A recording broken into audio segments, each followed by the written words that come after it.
G'day, freedom lovers. How are we today?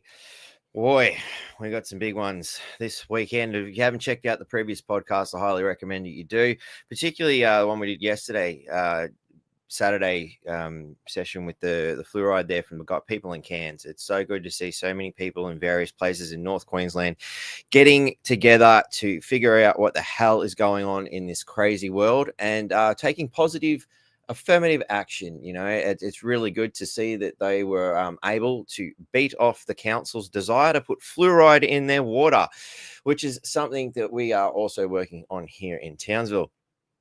So, go and check that out. It's always good to hear a wonderful success story. Obviously, Friday we had our friend from, oh my God, I've gone blank. Israel to was something. Oh my God. Very unprofessional. Sorry. Anyway, you can see it. It's only 2 days ago. Go have a look. It was a good show. Thoroughly enjoyed meeting the old mate for the first time. Didn't really know what we were going to expect, but that was something that was requested by you guys. The people made that happen. I do believe, if memory serves me correctly, I think it was Fiona that actually set that up. So thank you to Fiona. Correct me if I'm wrong. I had to go through and check stuff to be certain of that. It's been such a long process of getting that sorted that when we finally did, I've forgotten who originally set it up, but I believe it was Fiona. If I'm wrong, please correct me. And whoever did actually set it up, thank you. That was really amazing. And I think that's one of the beautiful things about what we do here at the North Queensland Freedom Network is that you, the people, could really guide where this goes and what this does. And in particular, maybe you're content just sitting there, stuffing a couple of chips in your mouth, having a sip with good old Uncle Batty sips. But don't you think it'd be much more exciting to be on the podcast telling us how awesome you are and what amazing things you have done for your community and, protecting the general populace from evil? So on that note, we're going to discuss what happened at the MIRRA meeting, which is the Magnetic Island Resident and Ratepayers Association, last week. And I'd like to take a moment to thank my friends at Channel 10 and the Townsville Bulletin for their wonderful conspiracy theory story about Blackboard.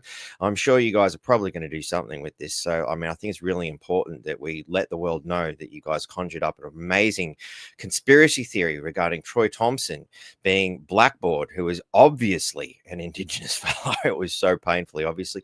I did tell them to go and do the research, but they failed and they didn't listen and they ran a bullshit story anyway. So that just goes to show how desperate our town was. Well, certain members of our town were, particularly the mainstream media and the Team Jenny Hill cronies, were to remove Troy Thompson from office. Sadly, they've been partially successful in the sense that they've gotten him, suspended for 12 months with pay. So, he's getting paid at the ratepayers' expense. And a person that we all voted for democratically is sitting there getting paid to not do his job because of the Team Jenny Hill cronies, the Townsville Bulletin, the Labor Party, and everyone else who's gone along with this ridiculous conspiracy to have him removed. There is a petition available. I'd like to share that with you guys now. And hey, guys, sign it. So I'm just going to punch that into the comments here. It's also available on Telegram. Lots of things end up on my Telegram thing, including various PDFs and things like that, which are a bit hard to share on places like Facebook and things like that. So I'm just going to copy the link for that Telegram account for people. Go and become a Telegram member and whatnot. And keep an eye on that because, I will post direct links to other shows as well as they're happening, a good hour or so before that. So that, if you're struggling to find this show, that's a way to do it. And also there's lots of extra stuff in there, PDFs and the like that you possibly can't get in other places. So it's a lot easier. I think Telegram's the way to go. It's just a really simple way for me to be able to get these things out to you guys. So please check that out. It's been very interesting watching what's happening here in the mainstream. So firstly, we'll come back to that petition. So we've got 158 signatures on that petition so far to reinstate the mayor that we elected. It's pretty ridiculous in my opinion that we even have to say that we want our mayor back? Like, come on, guys, we voted for the guy. Do you think you could perhaps allow him to do his job? So there's the petition there. You can see 158 signatures have already been given, which is really funny because the Townsville City Council put their own petition up. Well, somebody did. It's on the Townsville City Council petition page, and that was lucky to get 70 people to have him removed, and they spent all their time and effort doing that. We got 158 to put him back. We're pretty much doubled those numbers already. So, and this petition is raw as it's only just come up. So please jump onto that, sign to get our mayor back, please. We really we want him back, because he was holding these people into account. As you can see, we've got 124 signatures also for having for reviewing the latest scientific findings regarding fluoride, which again is more than the signatures for having Troy Thompson, our mayor, removed. So you got to wonder where the priorities of our council lie when you see these basic numbers. Obviously, there's a huge media fiasco having him removed, suspended amid corruption probe, says Channel 9. Of course, the Townsville Bulletin are a little bit more, dynamic, Troy Thompson's suspension, Cameron Dick lashes David Crisafulli over handling of Townsville Mayor saga, Basically, they're saying they wanted him gone. Why is he getting a fully funded holiday, because you guys made it happen. That's why. It's because of the Townsville Bulletin and other mainstream media people continuously hounding him, and, creating a situation that wasn't really there. They'll be hit with ratepayers for tens of thousands of dollars as Townsville's ousted mayor takes 12-month paid holiday. You guys made that happen. Aren't you proud of your achievements? Come on, Townsville Bulletin. You should be proud. You should be rejoicing. You removed the man. That's what you wanted, isn't it? Oh, no, but we didn't want to pay for it. Oh, but you're happy to give people like Joe McCabe, $700,000 plus benefits, to be the CEO. That guy gave himself, wow, look at this. His full pay is $225. I'm pretty sure that's what the pay rise for the CEO was, give or take a few thousand. It's insane. It's absolutely insane. But of course, we've since moved on, and as our suspended mayor has moved in, we're now starting to see the Townsville Bulletin finally starting to cotton on the fact there might be something going on here. So it's important to note that, in 2023 at March 7th, he was running for mayor, but he put back because he wanted to put his family first. Now he's been lumped with the position of actually being mayor as he is the deputy mayor, but it's okay. Team Jenny Hill and all their associates are very concerned about his family, and they're happy to have him removed as the deputy mayor and now acting mayor in place of one of their own. Of course, Mr. Jacob angrily blamed the influence of the group that ran under Mayor Jenny Hill's political team, saying they had seized an opportunity. Referring to, of course, Division 3 Councillor Ann-Maree Greaney. So, these are the things that are straight from the Townsville Bulletin. They themselves are starting to see what is happening. I mean, we've been saying on this channel for ages it's going to go on, as a plea to leave egos and disruption in council behind. But, people like Ann-Maree Greaney and Susie Batkovic and Liam Mooney, who are all Team Jenny Hill, and probably, several others throughout the unelected bureaucrats and the such, not happy with this. They want to keep business as usual. They want things the way it was the last time, the way we, the people, voted against. So everybody in Townsville should be very concerned about what's happening here. Ann-Maree Greaney confirmed that she would be nominated as the deputy mayor position. As soon as and this has happened as soon as they've managed to remove Troy Thompson. Bang, seize for power. What can we do? It's just such a childish game that these people are playing, and as a result, that's also. And here's a man who's costing God. Would it be fair to say $1 million perhaps once we get benefits and all the rest in there as well?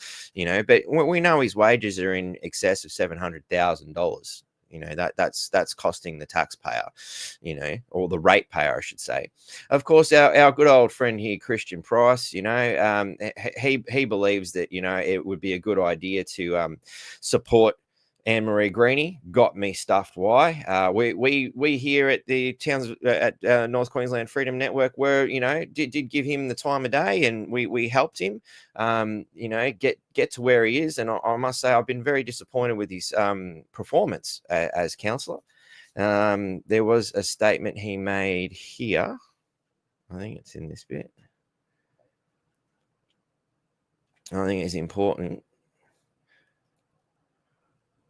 It's in one of these articles. Sorry, I slept in today. My back's really been playing up. I've actually got a back brace on, so I can even sit here at the moment.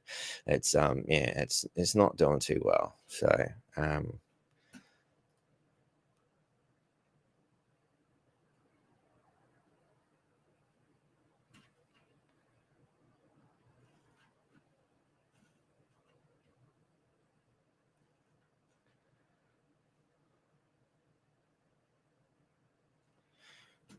maybe it was in this one. Yeah, here it is. But the Kingmaker, and that's a statement made by the Townsville Bulletin themselves. Mr. Chris Burns, he's a bit of a Labor guy from what I understand, and I think he thinks himself as a bit of a political voice in this town. I think he's a bit of a menace to sobriety myself, but the Kingmaker, who appears to be shifting his position, which could get Miss Greaney the numbers she needs in Division 4 Councillor Christian Price. Mr. Price successfully won election in a swing against Team Jenny Hill's former Deputy Mayor, Mark Malachino, and he denied that such influence remained in the chamber. He said the decision to change the Deputy Mayor would have come up in April anyway. So why not wait till April? Why do it right before Christmas? Merry Christmas, mate. Hey, knife in the back. Given the council previously decided the position would run on 12-month terms, Mr. Price said he was inclined to think that Miss Greaney was the better candidate. Really, mate? Dude, I thought you were smarter than that. I really did. But clearly I was wrong, and that she was working hard and had proven experience. Well, we've got some guests about to come on to, perhaps speak otherwise to that. He conceded that she had made mistakes in the terms, such as her position in favor of expanding parking meters despite community outcry. Wow. That was probably her idea, no doubt part of Team Jenny Hill's idea, because they're kind of like a hive mentality. I don't think these people really have much of an individuality, as they act more like an ant hill. Jenny Hill, ant hill. Funny. I've just got to weigh up on the day who I decide, who I think is better running the city, he says. I have nothing against Paul. I think he's a good guy, but he'll be taking hell of a lot. He'll be taking on as mayor, deputy mayor, and councillor for his division. He also has a sick wife. So, I'm more worried about him taking his time away from his wife, who is ill, to try and run the city, which we did mention earlier that he was focused on his city. So it's not a bad thing, Was that idea planted in his head? Did he think of it himself? I don't know. You kind of got to wonder when, you can see, this has already been stated earlier. I don't know. Is he being compassionate, or is he working for the enemy? That is the big question. Okay. Mr. Price, you're more than welcome to come on again to the town, onto our wonderful Freedom Network here. We know Ann-Maree Greaney won't, and we'll show you why in a moment. I don't want to be there for it, but I know I've got to put my big boy pants on, and I know I've got to make the vote. Well, putting big boy pants on and coming on the North Queensland Freedom Network and explaining yourself could be a good place to go to. We know Ann-Maree Greaney ain't going to put her big girl dress on or big girl pants on because, hey, that's that kind of world these days, and come on here. She actually 100% objected to me filming at the MIRRA meeting. But that's okay, because according to the Telecommunication Act, Section 138, we can, because she came in wearing her councillor hat. Had she walked in her private capacity, it might have been a different story. If I could just remind our guests that maybe I'm about to bring you guys in. So, he thinks it's a really good. So I really think now, with Mr. Thompson suspended, I think it is a really good time to really strengthen the group of councillors and deliver on our corporate plan. The good old corporate plan, as something that Miss Greaney says quite a lot, and that's something else we'll look into a little bit too, because, the more you dig into what's on the council website, the more a picture starts to appear, especially when you type in things such as local government and the UN. So, as you can see, I've got a whole bunch of stuff up here because, I'm bouncing between podcasts left, right, and center. But as you can see on the UN webpage, global governance for the people and the planet. Notice they kind of put that in a little bit so that you don't really notice that it's global governance for the people and the planet. Very interesting, isn't it? Local governance. UNDP works with the supporters, local governance processes as enablers. Usually that's something you would say, oh, this guy's enabling this guy's obesity, or this person's enabling this person's drug addiction. Well, these guys are enabling SDG achievement where it matters most at the local level. We know that local and regional governments are critical in turning Agenda 2030 and the SDGs from a global vision into local reality. So they are, basically stating that, yes, we are going to do our best to infiltrate your local governments or councils, or whichever term you feel appropriate. And of course, it's seconded here by the actual United Nations page itself. In the area of local governance for SDGs, our division aims at strengthening the capacities and skills of local government officials and other relevant stakeholders contributing to the advancement and the implementation of the 2030 Agenda for Sustainable Development. Notice one said Agenda 2030, the other says 2030 Agenda. So we're going backwards and forwards here with the same concept just to make sure we get you. Very important stuff, ladies and gentlemen, and I highly recommend that people go to these websites and have a look. And to facilitate this, your ability to go and find these things, go to the Telegram page. I chucked the link in up there before. You can find it. You can email me if you're struggling, and I will give you a direct link. I'm going to grab these pages and I'm going to stuff them here for you guys to go and have a good read and go a little bit deeper than just what's written on the first page. But because we do have a bit of a time limit today because, wow, Cafe locked out, North Queensland Freedom Network. We're all very busy people and we want to deliver as much content to you as we can. So at Cafe Locked Out, you will find a few more podcasts still yet to happen today with more exciting information. So without further ado, though, I think it's time to bring in our amazing guests from Magnetic Island, Tina and Andy. How you guys going? Oh, good afternoon. Thanks for having us on. Hi there. My pleasure, mate. Hello, Tina. Tina has declined from showing her face for, personal reasons, and I think that's fair enough, Need a haircut. All good. Andy here, we only just met the other day, and we've had many a good yarn since then. It's been awesome, mate. So it's been a pleasure to meet you, my friend. But would you like to walk us through a little bit about, your motivations to for what happened, or do you think we should maybe start with some footage for what happened? Look, well, I'm here first and foremost for just, freedom. And I love your network and your show because that's what it's all about. We've lost our freedom in this country, and we're governed by a federal government, a state government, and then local government as well. And I think local government's just gone a touch too far with me.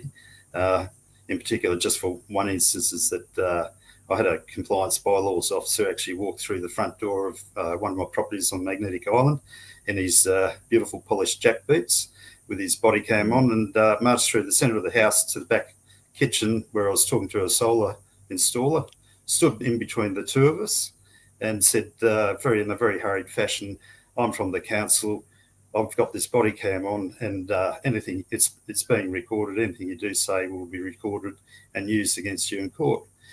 So hang on, let's just add a little bit of emphasis to that. So you're in the middle of a personal engagement with a guy who's installing solar panels when a man from the council wearing a body cam walks in, or albeit trespasses upon your private residence, intervenes in a personal conversation and starts filming you.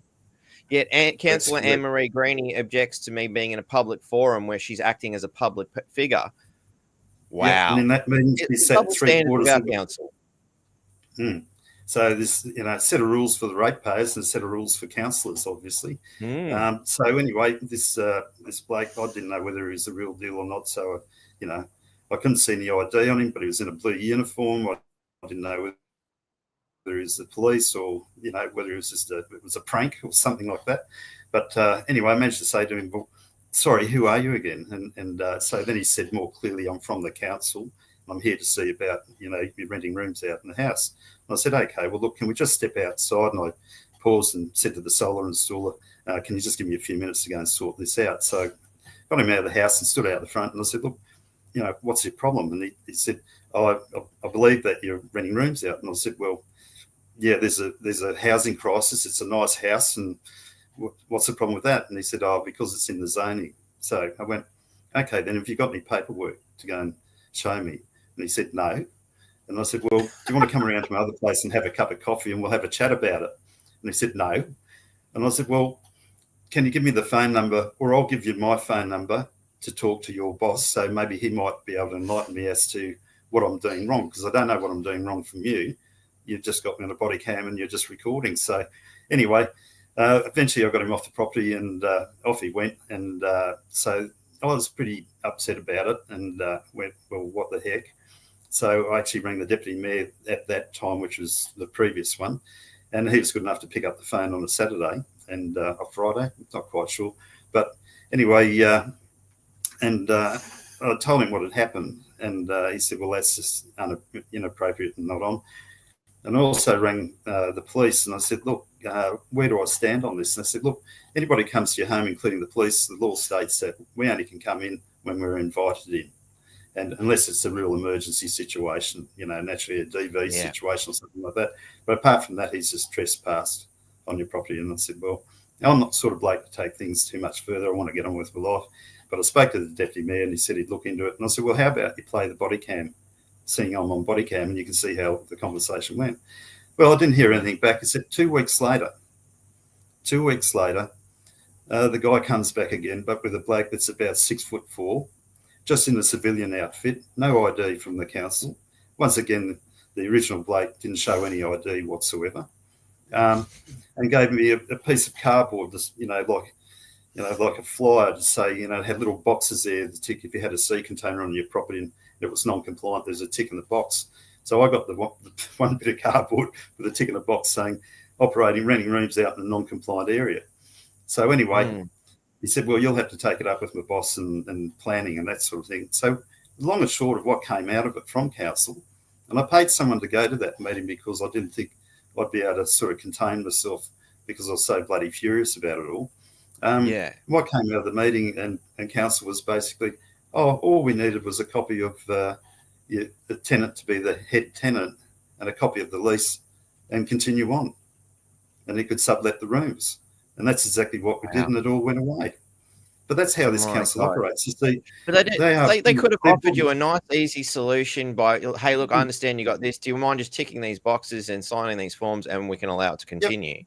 But instead, they decided to try and strong arm you with a couple of bullies who don't even have the common decency to abide by basic rules. Absolutely, they didn't know their rules. They didn't know their stuff. So anyway, but it just shows to me that basically. This council, and mind you, I've had an asbestos company in South Australia for 20 years that I've sold and retired. And I worked for about 20 different councils, and these guys are absolute next level standover. They're bullies from the ground up. This is a culture in the council right through to the top, the CEO. Yeah. And that can be exhibited by the fact that the CEO actually used ratepayers' money to go and put 3 security guards, 2 at the front of the council building and 1 at the rear, because Troy Thompson came along with a clear medical certificate because they said he can't come to work because he has epilepsy. Now, that CEO has actually put that in writing. To me. Yeah. Hey? That seems like discrimination to me. Well, absolutely. So the CEO of Townsville Council has actually now set a precedent that any worker, for example, in the council that has epilepsy, now can be dismissed from work, come back with a medical clearance certificate, and then be denied access to your workplace. So the thing that gets me is, man, could you imagine how you go as just a ground level worker? Well, wow. That's exactly right. So the bullying in Townsville Council goes right from the bylaws officer right through to the CEO and anywhere in between. I've got a real classic example, if I may, of about bullying within the council is with my friend here, Tina. She approached me, this is a couple of years ago, about she'd removed asbestos from a house like 15, 20 years ago, 2019, right? So, which was, you were allowed in the laws of the day, you could do that. It was neatly stacked in the backyard. It was double wrapped in Forticon and a tarp over the top of it. It was just like a rectangular block, right? Yeah. So there's no risk to anyone. A neighbour complained about it. The Townsville Council sent their bylaws officers over, and this went on for how long? A year, was it, Tim? Yeah. For a year. Yeah, we just come back from Cairns. And so they said, well, you've got to get it off the property. Okay, fair enough. I know with 20 years of experience. Yep. It was a threat of $30,000 fine. $30,000 fine. So, but the thing was, Tina was quoted from an asbestos removal company $10,000 to remove it. Tina didn't have the $10,000 at the time because she was in between jobs. Remember, we're talking about somebody who's in their early 60s. It's around, was it COVID time? It was early. Yeah, before. Not quite 60. Not quite. Sorry, I put a few years on there. Sorry, Tina. But anyway, so Tina approached me and said, look, I'm a bit of a spot here. They're banging on my door. It's been going for a year. I just simply don't have the money. They're threatening to take my house. They're threatening to fine me $30,000. Did you ended up seeing a doctor, didn't you, for the stress of it all? Oh, yeah. But I'm not going to take antidepressants because I just thought I was just stressed. So, she knocked the antidepressants back, but it'd be enough to depress you thinking that you're going to lose your home and you have two compliance officers. And it's obviously severe enough that doctors are willing to prescribe such heavy medication. So anyway, I step into the picture and I say, well, look, I've got the experience and everything like that. So I said, would you like me to take over correspondence with the council on your behalf? Because it stress you out a bit and I know what I'm talking about. And she said, yes, that'd be muchly appreciated. So anyway, through correspondence, emails, etc., in a professional way, I said to him, look, you want this, you want it removed, Tina needs it removed. We're going to be able to do it for like a couple of $1,000 or $2,500 or something like that. So I'll do it for free and Tina would pay me back at a later date, which she did. So the deal went through, that was done, and she managed to access the super funding COVID to pay me back for that. So anyway, but the thing is that in all my correspondence with the Townsville Council, they were talking to me like I was like the piece of shit, putting it pretty mildly, in condescending mannerisms and stuff like that. And I said, well, I've just removed the asbestos on my house in Magnetic Island and taken it in like you wanted in parcels to the local transfer station. How about we do that and we save Tina a lot of money and we can all move on? Oh, no, that's not good enough. We consider it's a commercial amount now. Well, it wasn't off a commercial building. It's safely wrapped in the backyard. So I said, well, okay, what do we do to go and get this over the line? Okay, well, what you're going to have to do now is get an EPA licence, your Queensland licence, which I might add in any other state, you call this a pickup and you're not required to have a licence, but the Townsville Council, I think, make up their own bloody rules half the time. So anyway, we started it on the ferry, a couple of trailer loads, crossed to the Townsville landfill, spoke to the operator there, and I said, now, we weren't allowed to go and put this to the transfer station, which it all goes into a skip bin on Magnetic Island that gets marked and transported over here to go into the asbestos hole in the ground. I said, where is it? And he said, oh, that's just in with all the other rubbish. I said, so where I'm tipping this now is exactly where that would have gone, but they've just made us do it the hard way. And he said, yep, exactly right, mate. So thank you very much, Townsville City Council. So I had to get my EPA licence for the one trip and a Queensland asbestos licence to go and pick it up and take it away. So my out-of-pocket expenses there was a couple of $1,000, right? Which you don't have to do in any other state. So, but when we got to the end of it, though, I speak to a lady there, and she said this was all not necessary. And I said, well, what do you mean? She said, oh, we could have, organised a contractor to pick it up, and then she could have paid it off with the rates over a period of years. And I said, so Tina's been through all this grief and stress for 12 months. You made us do it the hardest possible bloody way, and there was a solution to the problem in the first place.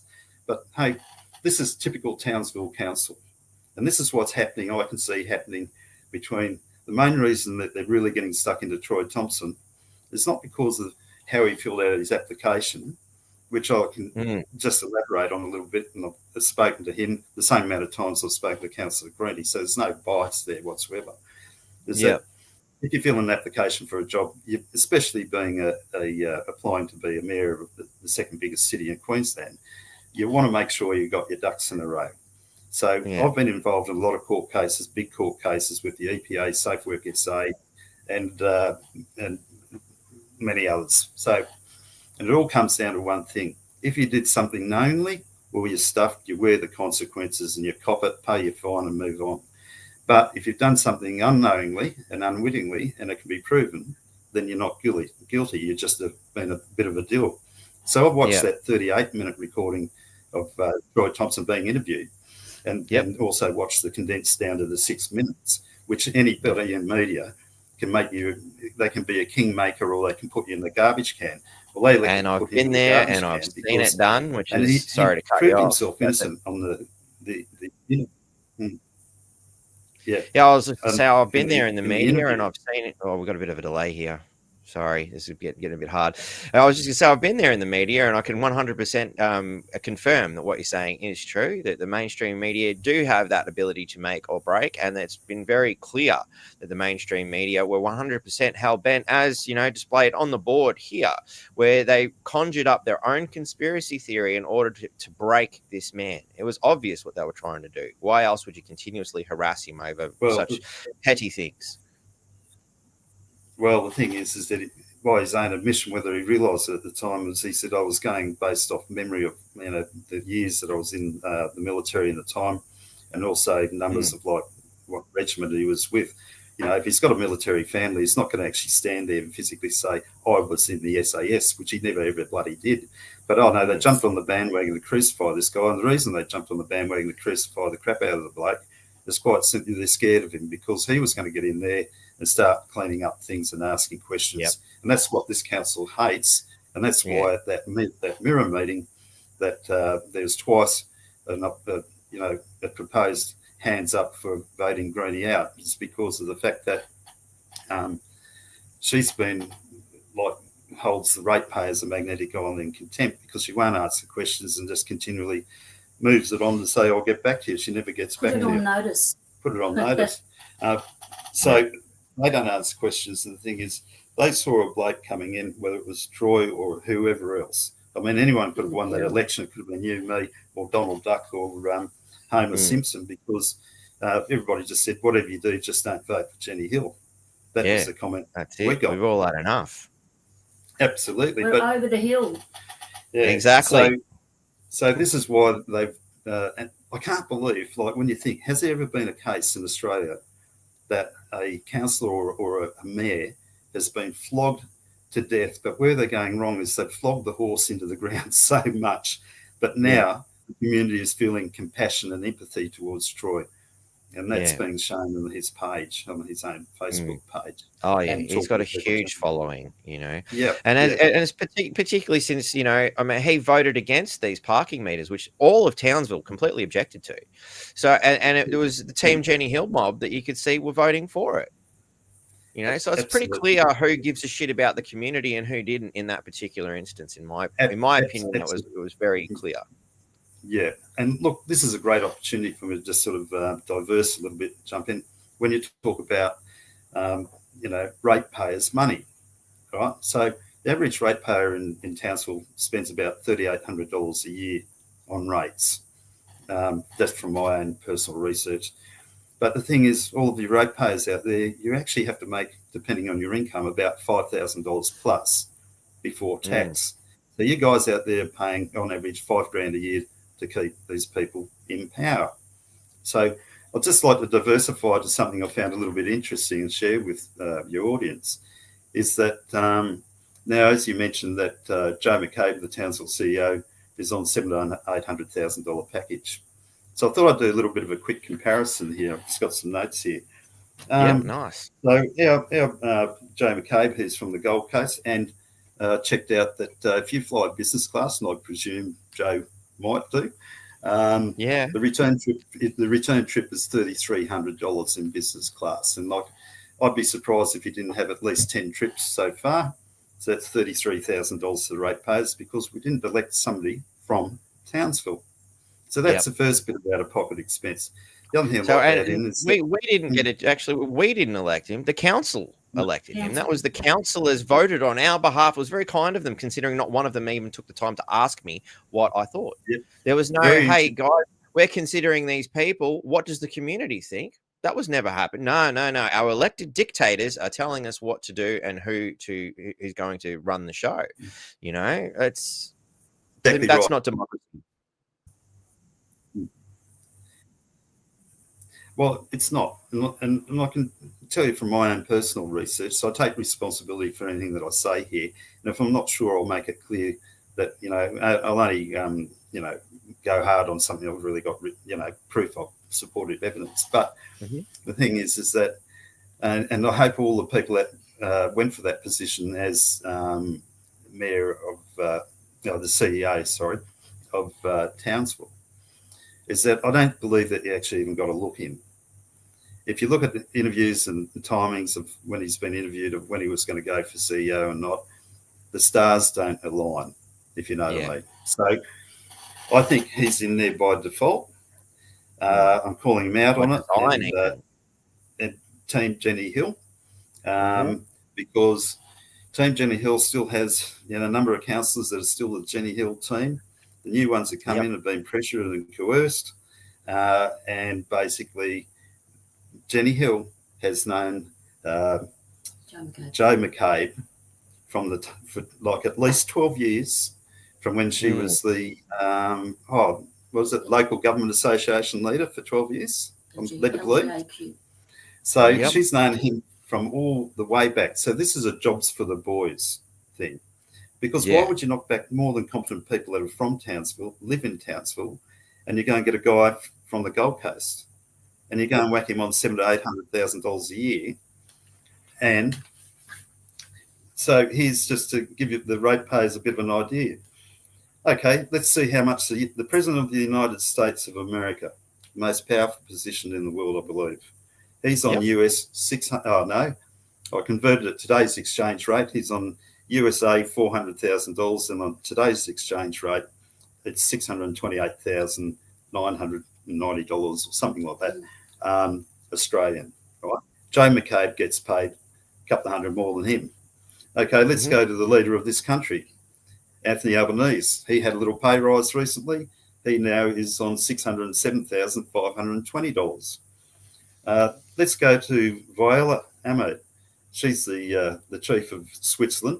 She's on slightly more than our CEO. She's on $823,000. So, but she's running a whole here country. We are. This guy's been paid. I think he's number 3rd on the list of the leaders of the world.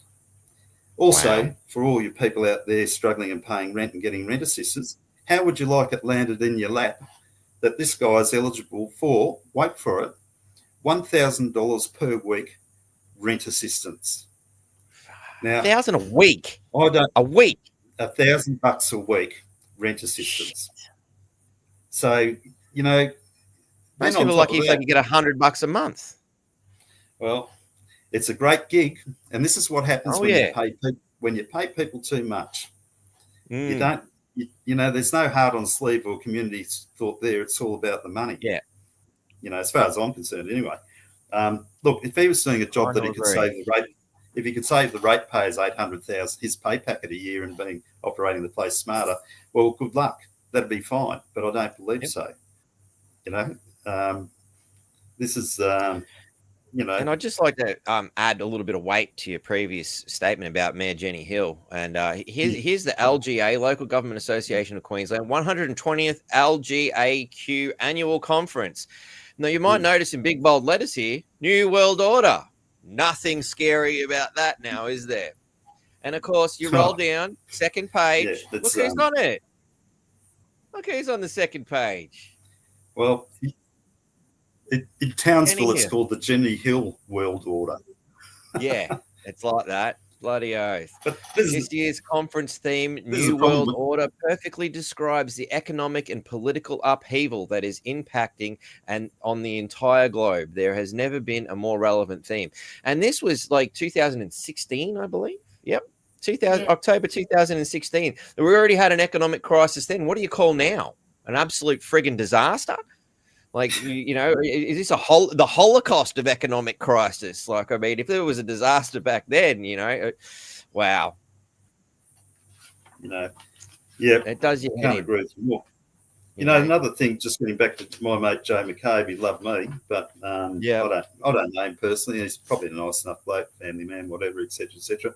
But recently it's come out in the media that there was an investigation into the $350,000 that he gave of ratepayers' money once again to 3 council employees that decided to sort of move on. And one of the councillors from Division 6, I believe, asked in one of the meetings, who did that money actually go to and who got what percentage of that $350,000? But true Townsville Council style or CEO style, oh, no, I don't have to answer that. Oh, and his comment also was that was on the lower range of the pat on the back on the way out. So these people have already been given the package. This is $350,000 of ratepayers' money above and beyond what their package was anyway. So I just want to know, will anybody, hang on, I've just got a minute, previous. So we've got Tina's found out here, previous CEO, Prince Ralston, and 2 employees from her research where it went to. But, you know, I suppose if you're on $700,000 or $800,000, what's $350,000 of ratepayers' money anyway? But is it going to come back? And this is the contempt this guy has for the ratepayers of Townsville. Yeah. It's just, and like he's not from Townsville. Why would he give a shit about Townsville? All he sees is a very lucrative opportunity for himself. That's right. And look, the thing is, I think we need a whole change in the culture of councils throughout Australia. Is that basically it's that when we get councils, say maybe of a city size like Townsville, we need it run by somebody that's got, you know, he might have experience as a temporary CEO here and there. He's never been a full-time CEO anywhere. He's been like a stand-in guy type thing. And look, you know, he's got a couple of business certificates and things like that. You know what we need? We need somebody with a really good, that plus a really good business background. Somebody that's self-made and has done really well for themselves and they know how to balance the books. These guys just look at us as the ratepayers as a bottomless pit. So, we've stuffed up here and we've stuffed up there. Let's put the rates up by 5.1%. And I've got to let the ratepayers know out there, they're charging like for a 1-bedroom unit $3,800 a year in rates, right? So go to the equivalent of Adelaide, it's $1,500. Go to where I'm from, South Australia, and a residential house is like $1,000 roughly less than the rates that you pay here. So what we're doing, we're paying these people, as long as we keep paying them, they're going to keep just treating us like, you know, mugs, basically. If they put the rates up 5.1% this time, well, and they keep making stuff up, you can just see your rates going up. And with the cost of living, like you can hardly cover the bottom of a shopping trolley for $100. And these guys are living high on the hog. And how do we fix it? We'll put parking meters in wherever we feel. Sorry, we've lost you there, mate. Right on parking meters. Sorry, go back to parking meters. Sorry, just dropped out. That's okay. So, you know, the way we're going to fix it is we're going to put parking meters all along the Strand there and other locations. So that's a great smart idea. So the average worker is going to have to pay an extra $2,500 a year to park there, or they're going to drive up the residential street and find a park. So they'll push all the car parks up the street, over driveways, to save that $2,500 a year. Like these people have got no consideration for small business. Once again, no consideration for the struggling population who moved here so we had access to that facility. Well, I mean, one of the big things when I first come up here 7 odd years ago, you know, I went for a drive around town. Do I want to live here? You know, and I'm pulling up to the Strand. I'm like, free parking. Here's a beach. We've got lifeguards. Like, wow, this is great. Yeah, I want to live here. We've got a free water park. This is where I want to be. You know, and now they're trying to ruin it. It's a great place. It really is. Townsville, and I think it's so. I can't rate it high enough. It's one of the best places in the world to go and live. And I live on Magnetic Island. Like, how lucky am I? I've pinched myself every time I get on the boat and come back home. You know, it's just brilliant. And look, the thing is, let's get back to, say, the MIRRA meeting. You know, I'm only new to the island. I've only been along to 4 meetings. But, you know, what I've ascertained is, like, when you stand in the room like that meeting we had, just the last one, and I did a bit of a quick head count. There was about 70 people in there. So it was pretty, all the seats taken, wall to wall, packed. Yeah. And It was standing room only. Absolutely. And in amongst it, you'd say like the average age is sort of roughly from 50 upwards, a few younger ones. But the thing is, there's a wealth of knowledge in there. You know, we've got engineers in there, scientists, marine biologists. We've got people that know all about the animals and nature on the island. We've got business people, retired, and care enough to turn up to the meeting to put forth their expertise and experience. Absolutely. Like, it's all there for the council to tap into. And so the thing is, people on Magnetic Island, they're not in these council meetings complaining. It was pretty easy to see in the last meeting. They're pretty frustrated, by all means. Yes. But the thing is, when you change, for example, this is just a classic, right? There's a bus, they decide to go and build a new bus stop. Well, that's great. That's fantastic. So they build a new one opposite the news agency little general store there at Alma Bay. And not long later, there was a complaint a bus driver couldn't do a U-turn in a pretty big area, the size of half a football field, just about, or a quarter of one. So they went, we're going to have to shift the bus stop. They just spent, probably $250,000 building that one with the roads and infrastructure and handrails and ramps. So they put it up around the corner. So that's bus stop number 2. That's about 200 metres away. So that's only lasted a number of months. And now they've created another bus stop. And then that one's going to get pulled out. There's all the concrete and the whole lot with it and the paths reworked. And they're going to make that into car parking. And then there's another bus stop. They pulled a couple of trees out and put a bus stop in there. But they never even bothered to consult the people with the scuba dive shop to even walk in the door and say, hey, look, this is what we're doing. We know you park your vehicle there to unload your scuba tanks. So they never got a visit from Ann-Maree Greaney. But when they contacted council, I've got a copy of 2 of their emails, they just simply requested an on-site meeting to say, hey, where are we going to park our vehicle to unload the scuba diving tanks, and because you're putting a bus stop there? And they came back and said, yes, we'll have the meeting on site. Then they declined. And they said, no, we'll just do a phone hookup and we'll talk to you about it on the phone. Then they declined. Oh, they even declined a phone call. They couldn't make a couple of minutes for a phone call. Wow. Hey, that service with a smile. Love them to bits. Oh, yeah. Hey, Mark, sorry, can I interject? Yep. Getting back to Joe McCabe, the CEO, and the 350,000 or whatever was handed out to Prince Ralston, previous CEO, and 2 employees. Weren't they trying to blame Troy for signing off on that money? I'm not sure, to be honest. You're not sure? Okay, but we could probably we can look into that further and bring that up at a later point when we do know. Yeah, well, I read something where it's actually the CEO's responsibility to sign that money off, not the mayor's. Yeah. So that, to me, you have to wonder if he was ambushed in some way. And as I've discovered, like, I mean, they're more than happy to sign Troy Thompson's name in an email, and pretend to be him. Because, as chance how I just happened to come across the fella, and I asked him if he'd received my email, and if the response I got was from him, and he had no idea what was going on. He'd never seen the email. Somebody had intercepted an email sent to the mayor and then signed it on his behalf with a bullshit answer. Why doesn't it surprise me? These guys would teach criminal organisations, how to really do better. Well, you got to wonder, I mean, we've got such a crime issue here in this town. Is there some sort of liaisoning between, the criminal element that seems to be running the place officially and the criminal element running it unofficially? I'm struggling to see a difference because they're both getting away with it. Yeah, sorry, you got a question. Well, what time was that email sent? And where was Troy at that time? Was he at a ceremony of some sort, opening a school or whatever? Yep. Well, we'll be looking into that. That's for sure. Don't worry. Yeah. But, I mean, I was happy to trust the man at his word when he said he had no idea what was going on. Yeah. Well, no doubt. Well, by their display of how they operate, I'd say I'd side with Troy on that one. So yeah. And it was a chance occurrence. It's not like I didn't call him up or anything like that. We just happened to bump into each other, and I'm like, hey man, how you going? Did you get that email? Yeah, like obviously what's happened.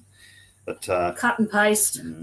I'll just can I diverse a little bit towards ratepayers' money being wasted and what came up in the ratepayers meeting as well. I'm getting back just quickly to the ratepayers in that meeting with, they're pretty smart people, smarter than myself in there. When they read things out, they must put a lot of time, effort and energy into preparation, that sort of thing. So the ratepayers are actually there trying to solve council stuff-ups. Like, for example, they dredged up all this stuff out of the ocean and dumped it at, I think, Kelly or Lily Street. 55 Kelly. 55 Kelly Street. So it's not a dump site.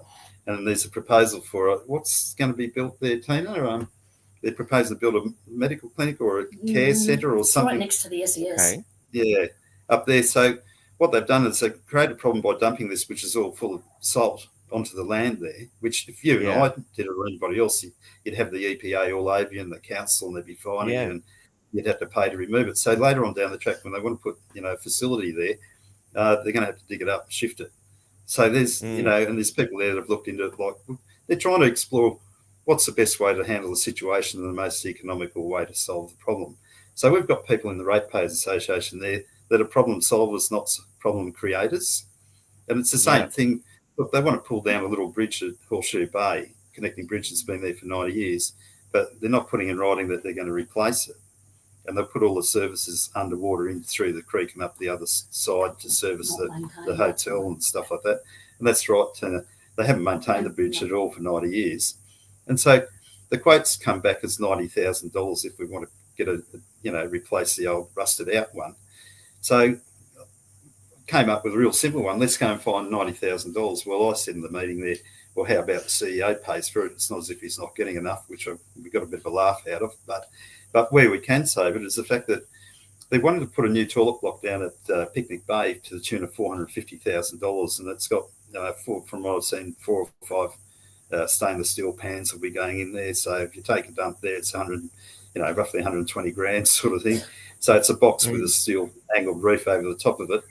Now, I've been down to the people understand on the island there's got to be progress, but a little bit of the old character would be nice to have stay. Well, the toilets down there have got beautiful paintings of like the sea and the beach, and it's like something. And for those familiar with the network, we did a bit of that with Alan Sherritt when he was running for Division 3 against Ann-Maree Greaney, and man, what a different world it would have been had the people in Division 3 put a little bit more into voting for him as opposed for her.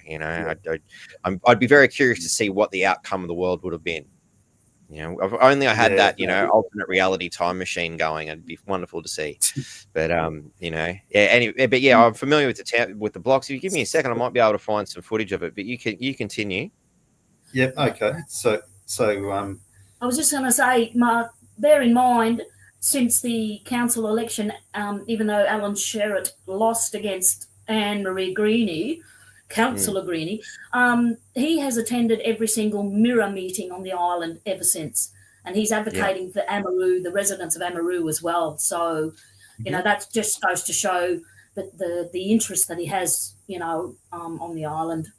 Yeah, and his general community.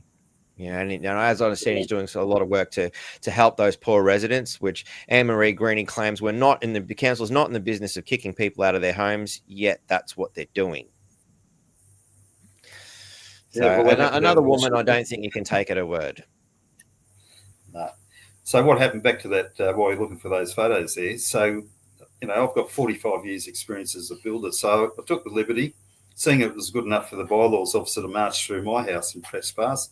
I went down there with my cordless screw gun and I undid the plywood sheets to have a look inside the toilet blocks. Well, I can only say that, look, even if you replaced all the drainage plumbing and you fixed one crack up in one wall, maybe 50 grand tops type thing, and a bit of a clean up and a paint, maybe a bit more at Townsville Council city rates that they operate on. But the people were happy for that to be there. The people weren't asking for a steel box for 450 grand at ratepayers' expense. So then I walked around the corner and they had to shut those toilets down because obviously drainage problem or, something they felt couldn't be fixed with their engineer's report. But so there's a his and hers toilet block and a wheelchair, Portable. portable toilet for wheelchair access with the wheelchair ramp, etc. Mm. So the other day I took the living and I thought, oh, well, I rang the company with the phone number on it, and I'm just not sure from council whether they own them or whether they're for hire, but they've got the hire sticker on them and the phone number, and they never came back to me. So then I went and inquired with another company in Townsville, what does it cost to go and have these transportable toilets on site? And I said, look, can you give me a quote per year? And he said, well, I'll give you a monthly rate, but based on a year, it's $3,000 a month. But he said, that's not including getting it over there on the boat or hooking it up. So those toilets are sat there and look, maybe council will be so kind as to answer a question. How long have you been paying for them if you've been leasing them for sitting there? Because if they've been there for a year, that means we've paid out as ratepayers $36,000 per annum. Now, some people are saying they've sat there 3, 4, maybe 5 years. So it's if it's been there for 5 years, it's $180,000 worth of ratepayers' money that have been spent on temporary toilet ablution block. These guys know how to waste money in a professional way, like there's no tomorrow. So we were quite happy to keep that toilet block there. But once again, Ann-Maree Greaney turned around and I asked her about that, and she said, oh, well, that's what they do down at the Gold Coast. And I went, oh, that's funny. That's where the CEO comes from. The Gold Coast, they do that in all the other councils. What an amazing coincidence. Oh, yeah. So, but, it's pretty amazing to go and sort of, I suppose, draw a long bow to sort of, put those together. But the thing is, this is what's happened now in the council is that Troy Thompson, whether it be Troy Thompson or anybody else, got voted in a democratic vote to be there. Now what we've got is Councillor Ann-Maree Greaney, who doesn't consult with the residents, feels that if she goes to a meeting like the last one and sits with her back to the audience for 3/4 of it because you're there with your beautiful camera and refuses to speak on camera, and then when she stands there elected for the last bit for 15 minutes or so and fields some questions, interesting enough, the chairman of the chair of the meeting answers 50% of the questions on her behalf. So we've got very fascinating observation I've made, and I look, this is something that needs to be sorted out because I think well at first let's show the toilet blocks because I found that, and then candidate for Division 3 in the local elections here. I'm outside the old toilets at Picnic Bay. They were shut down on the 28th of the 6th, 21 because of sewage concerns. The temporary toilets are over to my right here. As the council sign indicates that they're only temporary, but it's been nearly 3 years since the council have tried to rectify this problem. This is too little too late, and it's certainly not the accountability and the transparency that Jenny Hill keeps talking about to the media in general. So yeah, that's a little shot of those toilets there. $3,000 a month we're paying. $3,000 a month. It's astounding. Beautiful. But you see, once again, they pardon the pun, they don't give a shit about the ratepayers' money. No, certainly not. Literally. Certainly not, and I've run into council workers over my time, and I have requested that, some of them might come in, much the way I treated Blackboard, where we hide their identities and stuff so that they can speak about what they have seen. Because I can't say that I've come across a council worker that was either competent in cognitive abilities enough to know what was going on, and those who do have the cognitive ability to know what's going on are quite adamant that there is a ton of waste going on. They make poor decisions all the time, and it's at the ratepayer's expense. Quite a few have actually purposely approached me and say, hey, can you do a story on this? I'm like, yeah, but I need somebody to come forward, to talk. I can hide your identity and all that. But people were, particularly under Jenny Hill, was scared shitless of coming forward and, letting the general public know how bad things are in the council. Yeah. Just turn the fan on. Oh, you want to turn it a bit down, a bit noisy. Yeah, look, when you talk about... All right, turn that fan on, mate. Like, that it shouldn't be too much of an issue. Well, I'll let you know if it's too loud. Yep. I've just got some more figures that make everybody so happy today about where their rates are going.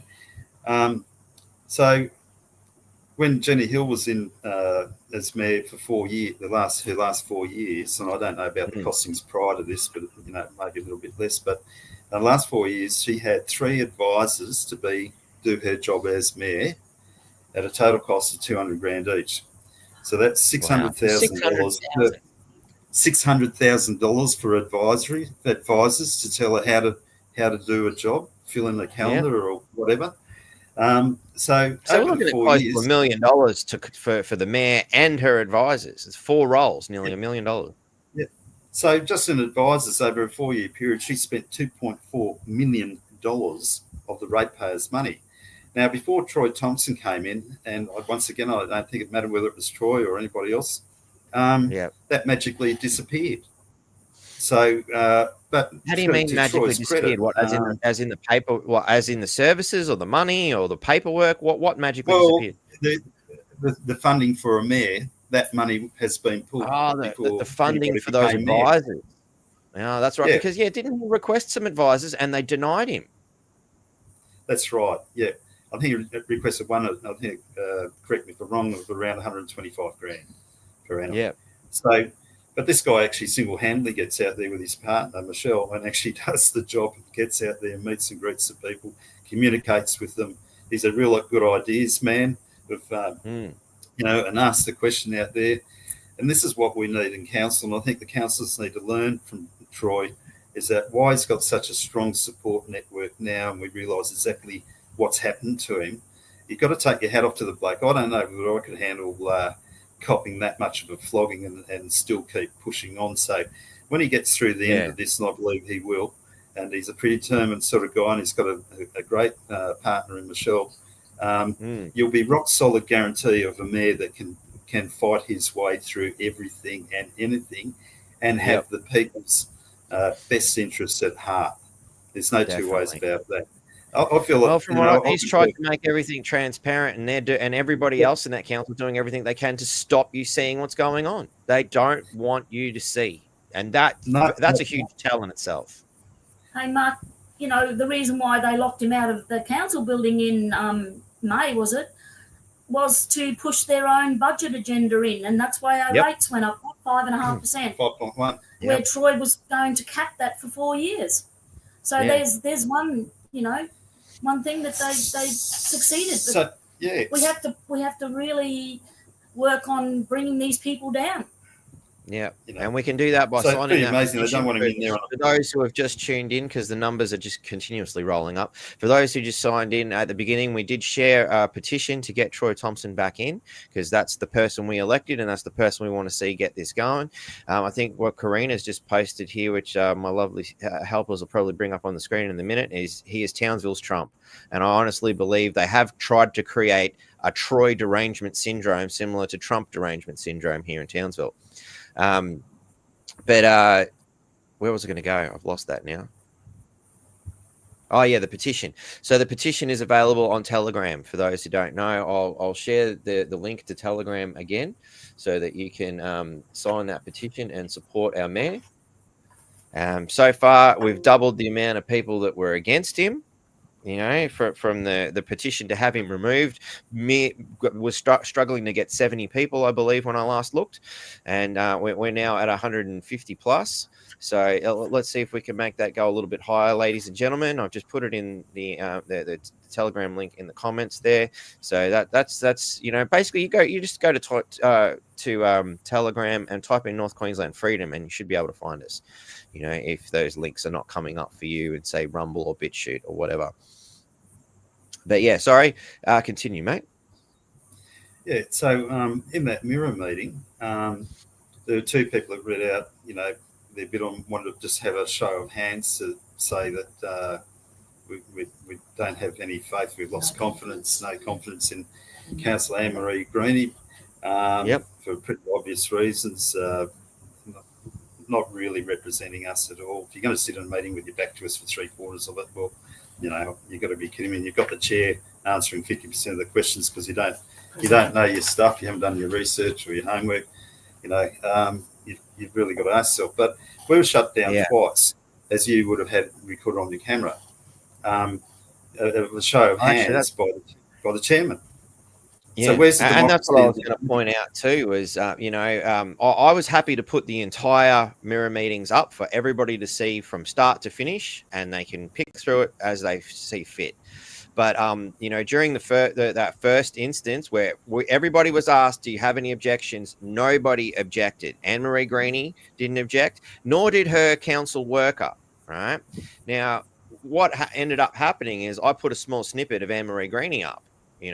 She sent through an email to Alan, and I believe the chair of the meeting, claiming that, oh my God, I've discovered it. This is the North Queensland Freedom Network, and I object to this. I don't want it going up. I'm like, oh, okay, and stipulate because old mate is an employee of the council, although he didn't object, and they had the opportunity to object at the time. And everybody there was a witness to the fact that there was no objection. I could quite honestly have placed that up. But because there was an objection, I'm like, okay, cool. I won't put that up, but too late. Ann-Maree Greaney already made it up. So she then stood in front of the next meeting and said this. And, even though she objected, as I stated earlier, I've checked the law regarding Telecommunications Act, Section 138, and had she come in wearing her private citizen hat, she could object, but she didn't come in wearing a private citizen hat. She came in wearing a public figure hat, albeit the councillor. So as she was acting in that role, Section 138 is very plausible. But we did come to a compromise that I was allowed to film, as long as I didn't film Ann-Maree. So, and a couple other people objected, and I said, well, how's about, can I just blur their faces out? And there didn't seem to be any objection, so I'll take that silence as a yes, because that's generally how it works. Just like if you get a speeding fine and you do nothing about it, I will take that as an admission of guilt. So, the chance favours the prepared mind. And I do believe Ann-Maree Greaney knew damn well who I was the first time, but she may have just been caught off guard because I was there at the time and she didn't have a chance to quit legal help. I can't think, and she went back and dealt with it later. Hoping to sort of ambush me with something, but it failed because what she doesn't understand is I take my time. I'm not like the normal media and just post things within seconds of finding it. I take my time to make sure shit's done right, and she failed massively on that note. So, hang on, I just placed that. So this is, what happened at the beginning of the meeting. Asking now what her objections are so we can overcome them. And as you can see, I blurred everyone out because, well, some people objected. I can't remember who objected and who didn't. So I just blurred everyone and everything out. And that way, well, all we've got is the audio, and that's the important thing. She told me she does object, so I can't. But for what reason? We can't object. What reason? Figure, why? Oh yeah, well, how about as a compromise? You can film, but you can't film Ann-Maree. She objects. Is that the same when the cameras went to Troy Thompson's mother's house and put cameras through the bedroom windows? Very valid point. I love that comment. I think I might know who said that, but exactly, it's okay for the mainstream media to lob up and start throwing cameras through windows and all that sort of stuff whenever they feel like it. But, for me to come in a respectful manner and just film, what's she so afraid of? That's the big question here. And, it's interesting, the cover that's being put forth to try and protect her by some individuals as well. But let's watch on. What? Irrelevant. No, it's not irrelevant. Good for the goose, good for the gander. I have a right to object because the filming of that ended up on the North Queensland Freedom Network Facebook site. What's wrong with I'm that? not aligned to anything like that, and I think it is grossly unfair that the filming of that occurred without the knowledge that it was going on a North Queensland Freedom Network page. I don't give my consent. Debbie, please. You are a public figure, Ann-Maree. I am a public figure. You represent the people. I have received legal advice that I can object to me filming, and also was on that video, and he is a council staff member. A council staff member. He doesn't sign up for public office. So it was completely unfair that a council officer was filmed and used on a public platform. Everybody put up their hands. Not one person objected last time. Exactly. Nobody objected. So we've lost our guests for a moment there. I'm sure they'll be returning to us momentarily, but it's okay. We've got some video footage to look at here. So, she's objecting based on a lie. She's just she's just gone into a public place and claimed that I put somebody up on the internet that I never did. Now, you notice I even removed that guy's name out of respect for old mate, but he didn't object on the day. He did not object. She did not object. Nobody there objected on day one. She thinks it's unfair because we didn't let her know it was North Queensland Freedom Network. Come on, Ann-Maree, you know exactly who I am. I've been all over the television, all over the newspapers, as you used my podcast to attack Troy Thompson. Do you really believe that well, actually, are you trying to say that you're that stupid? You didn't know who I was? Is that what you're trying to say? That you have no idea? I mean, I have people calling me up from Victoria saying, hey, you've made TV. Come on. Are you really that daft? Is that what you're trying to tell us, Ann-Maree? Come on. So let's watch a little bit further, shall we? That's right. Not one Well, person. people are objecting this time, so... No, we aren't. I'm not. We aren't objecting. We are. You're objecting. We aren't. I am. Upheld the compromise. Just don't film Ann-Maree. All right, is that right, Ann-Maree? Yep. And Rick doesn't want to be filmed either. Yep, that's fine. Will blurring his face out be okay? Blurring Rick's face out? Yeah. That's probably a public benefit. Would the same be true for Ann-Maree should she end up in a shot? All right, moving on. That was a yes. Everyone happy now? So as you can see, there was no objection. She was happy for me to blur her out. So I blurred everybody out. Let's be fair now, because it's what she says that's important here. So our guests are back. All right. Didn't want that one to come back. I want to remove that. Let's get some of these things off the share. So sorry, mate. So would you like to perhaps proceed to your, well, you already made your point about the CEO, but you did bring that up in the meeting. And what I felt was interesting is, again, she didn't really get a chance to field that that question. She started, and then old mate sort of steps in and starts answering it for her. Yeah. I couldn't quite get the audio on what you just showed there before, but do you mean which question was it? Because I didn't pick up. This is when you were asking about Joe McCabe and his pay. I haven't played that one. I can play it for you now if you'd like to be reminded of what transpired there. Yeah, well, there's no answer to that whatsoever. Have you got it there? Yeah, I've got it here. And the CEO, here we go. Just on another note, just a suggestion. I don't know if it's been run past anybody before or not. Just the car parking congestion at Nellie Bay, which, everybody's starting to park up the streets and over driveways and entrances, plus the bylaws guys are putting tickets out. So it was just a thought I had the other day. I was down at where the helipad is, the car park there. I was putting it out there. Is there any chance that part of that car park could be used for car parking at a bus route time to go and take office workers, the public, the people that live on this island, work in Townsville? Could they possibly park their vehicles there and provide some shade or something like that, and then just have a little bus route that can go backwards and forwards and link in with the ferry? Just like that might take the pressure off Nellie Bay. And just one other quick thing, if I may. Like I pay about $22,000 a year in rates because I've got property in Townsville. And I'm just a bit gobsmacked that the new CEO is on more money than the President of the United States, more money than the Prime Minister, and more money than the Premier of this state. And I just wonder, is that appropriate? Could he take a $90,000 pay cut and put a bridge in down at Washington Lake?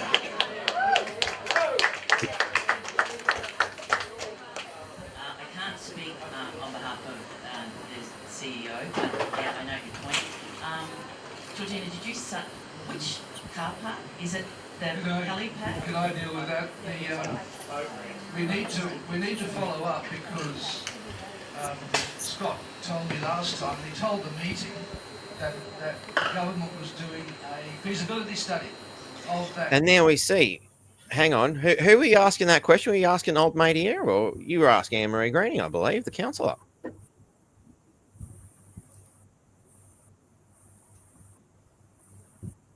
Can you hear me, Andy? Maybe not. Car park. And also I know that the bureaucrat who was in charge of regulating that car park is no longer there. And therefore, I know, because I park there every day, cars that are being there for at least a month, if not 2 months. There's no present oversight of who's parking in that car park. It is being used by people who just want to drop their car there. We need to chase up Adam Bailey and find out whether the new government has continued with that or has the results of that feasibility study, which we need to see so that we can determine what to do about that car park. It is a constant issue for this meeting, and it's a constant issue that they don't want to solve because they don't want to regulate the car park. The council doesn't want to regulate the car park, and therefore it's an unregulated car park and it's often abused. So what we've seen there, and sorry, I think, are you guys back? Oh, there you are. Cool. So what I seen there was, you fielding a question to Ann-Maree Greaney, and it being somehow handballed over to Cameron. I'll take that for you. Let me take. He dives in front of the shot. I took those bullets for you, Ann-Maree. Yeah, no worries. That's the way I'm kind of reading it. Is that the way you kind of feel about it? Because they avoided the CEO scenario altogether.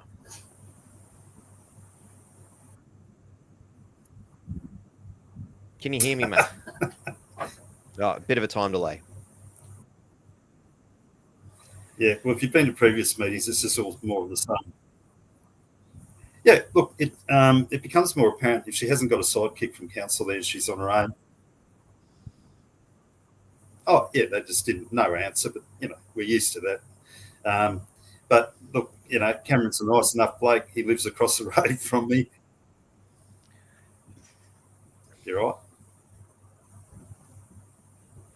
Yeah, we're having a bit of a technical issue here. I guess this is another issue that we seem to have at Magnetic Island is poor internet service, and I mean, that's not really good for a tourist attraction, I mean, Magnetic Island, and you can see that unfortunately we've lost the signal again, ladies and gentlemen.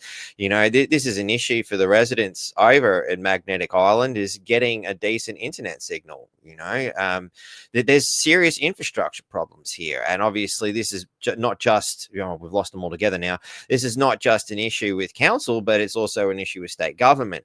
Now, Magnetic Island's supposed to be the tourist trap. That's where we're bringing everybody in to make a bit of coin. And as I understand it, Magnetic Island does make a bit of money for the community. It's a heavily marketed commodity.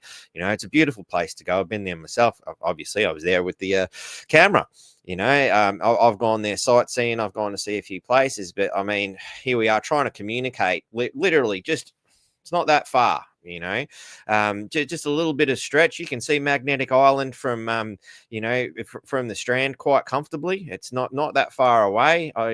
How long's the ride from Townsville to Magnetic Island? It's only about 15-20 minutes, isn't it? Yeah, 20 minutes on the quick cat, or if you take the car ferry, it's 40 minutes.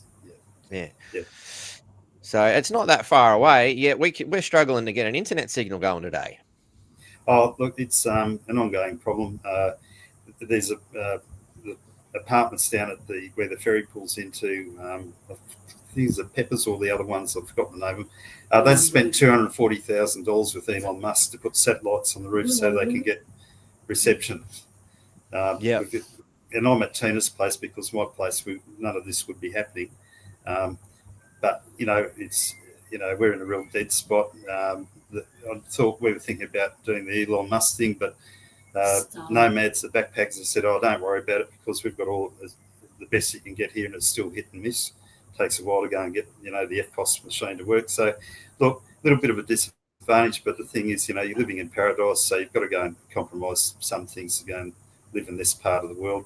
Would be better, but I mean, if you can't get Elon Musk satellite working, well, nothing much else will. You've just got to, be patient. Unfortunately, it's just the way the world's. That one does my head in. I don't understand how a satellite can't pick up Magnetic Island. It's not that far out. What's going on? Well, some places that work. There's people out in the absolute middle of nowhere going swearing by Musk's satellites. It costs a pretty penny, but it's at least we can get a signal out here because nothing else works. Mind you, I also remember many years ago when we had an analog telecommunications system, that a lot of those places were getting a much better phone signal than they are now under the digital network. Well, you know, technology is great, but when it's not working, it's just a pain in the bum, obviously. But you know, the old system worked better than the new. But yeah, you know, if you find Elon Musk's phone number, hand it over to me, and I'll just give him a buzz, because I think that's the only guy that's going to have the answer for this one. But it seems actually since I've been here, and I've been coming and going for 5 years and retired, you know, beginning of this year on Magnetic Island, it seems to just for one reason or another continually be getting worse. But I'm not a tech head. I'm pretty basic bloke in that department. We need to ask, you know, maybe get on the show somebody that really could give you the answer, because I don't know how the business is managed. They really struggle, I think, just to do a transaction. So that's why cash is king. Yeah, bring back cash. You took the words right out of my mouth, Tina. Exactly. Cash is king. You know, I was there the other day at Big W trying to buy clothes for the kids. And none of the cards we had would work. We had to. Right, here's all your shit. You take it back. We'll go down We'll go down into the ATM and get some cash out. Then, you know, it was the only way to go. They knew you were from Freedom Network. They didn't trust your cards. Quite possibly. Maybe they got a blanket ban on me or something. Let's annoy him. You know, I wouldn't be surprised. You know, anything's possible with these people. But anyway, we should probably get to this vote of no confidence. We are capped at a bit of time, and this is a bit of an 8-minute clip. So let's get to what actually transpired at the end of this meeting. When I hit the right button, I've got to go looking at the file here. I've got a video file and import. All right, let's have another crack at that.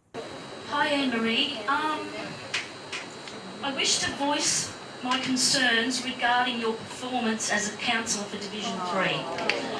As a resident of our community, it is disheartening to observe the negligence of your civil duties and the failures to represent the current and future interests of our residents as outlined in the Local Government Act 2009, Section 12. The responsibilities outlined in Section 12 are clear. A councillor must represent the current and future interests of the residents, provide high quality leadership to the council, to the local government and the community, and be accountable to the community for local government's performance. Unfortunately, your actions have fallen short in meeting these requirements. Specifically, the residents have taken notice of several areas of concern. Number one, the lack of attendance at MIRRA meetings, demonstrating a failure to represent our community's current and future interests. Number two, the failure to attend court hearings regarding residents at Anaroo, again neglecting the interest of the community. Number three, continuous refusal to support residents and their suggestions such as the situation at 55 Kelly Street. Number four, reckless spending of community funds without consulting the residents, including unnecessary expenses like the helicopter transport of the water tank roof in Picnic Bay. Number five, lack of high quality leadership evidenced by your future to represent the past, present and future interests of the community effectively. In light of these shortcomings, I propose to vote a vote of no confidence against you, Ann-Maree Greaney, as councillor for Division 3. I seek someone to second this motion and call for a vote among the residents. Who would like to second it? Yep. Thank you. You cannot put that forward at this meeting. I'm sorry, you can't do that at this meeting. Well, who are you? Who are you? Anyway, I will conclude in all those in support.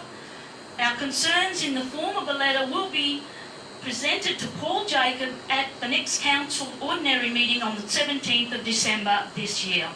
Thank you. All those in favour? Cameron, on that, Oh, Michael. I've made a bit of a list of concerns. Michael, we've done this. No. Yeah, Cameron. So that many, Ann-Maree.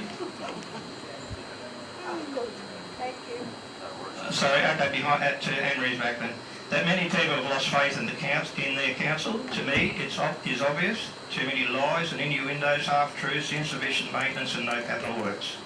The carefree, willful destruction of Magnetic Island, starting with the Horseshoe Bay foreshore planned bricks and steel on the beach, not reinstating the Never Creek systems, the Actron John Street Grand Canyon, destruction of Magnetic Island's only community sport and recreation area, using ratepayers' money and 10,000 square metres of junior soccer fields to provide commercial gum tree plantation with no reward to the community, irrigation and the trees were paid for by the ratepayer, the bus route debacle, the nonchalant poisoning of Alma Bay Great Barrier Reef Marine Park waters with an overabundance of acidic stormwater, Council TEL plans to remove the harbour car park to create an interpretive garden with yellow brick road and signs, the willful lie about the TCC Curly tropical cyclone, the willful lie about tropical cyclone Curly damaging the Picnic Bay Reservoir roof that I believe Whitey told us about 20 years ago or more, inferring the island community are child molesters, saying that we couldn't get molestation insurance when the Magnetic Island and whoever else are using the school pool. That's a blight on our society, thank you, Anne-Maree.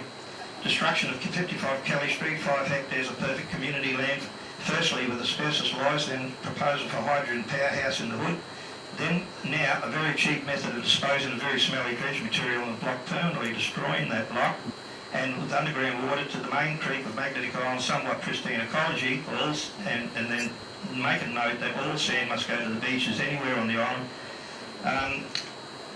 Not the dumpers previously and not into people's backyards. The sand shortfall along Nellie Bay is now noticeable since the TCC removal of 30 years worth of Nellie Bay replenishment sand to the old Picnic Bay dump. Then we were kept in secret about the American company called Sword and Stone Capital Investment that were currently building a battery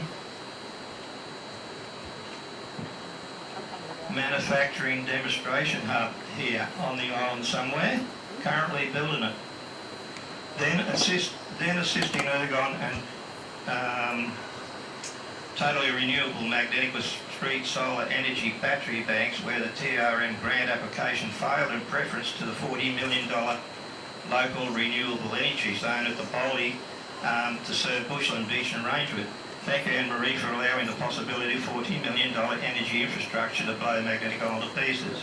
Ergon, TCC, TRM have, I believe, led us all to believe that there's going to be a benefit for the community, which turns out to be nothing but lies. There is no energy cost to be saved. The opposite is most likely true. Banning people's pets because of unproven claims that local cats were responsible for supposed toxoplasmosis, wallaby deaths, and using TEL as an authority to tell the world that we wanted to become the world's most economic environmental place on the planet is not true. Making the community feel guilty for existing as a low form of humanity, Anne-Maree. You will oversee all of this and more. Get over it. And more, I say that you are not representing the Magnetic Island community, that you're indeed ripping our hearts out and destroying the very fabric of my home. You openly admit to and orchestrated these perverts who pervert our rubbish bins, backyards, monitoring water and power meters, cameras everywhere. Anne-Maree, you do not serve Magnetic Island or North Ward, given the parking meter debacle. Troy Thompson appears now, indeed, to be an angel in comparison. And what you've been seen, especially now what you've been seen doing to Paul Jacob. I will back a vote for no confidence in your destructive matter. Thanks, Anne-Maree. Common sense, please.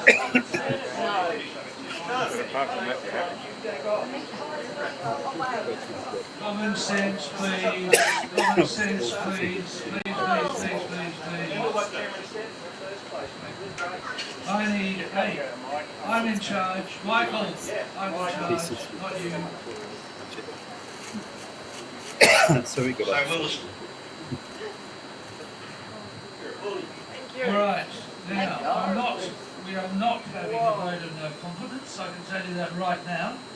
And therefore, I'm going to close the meeting. I wish you all a Merry Christmas. There is food at the... So yeah, there we have it.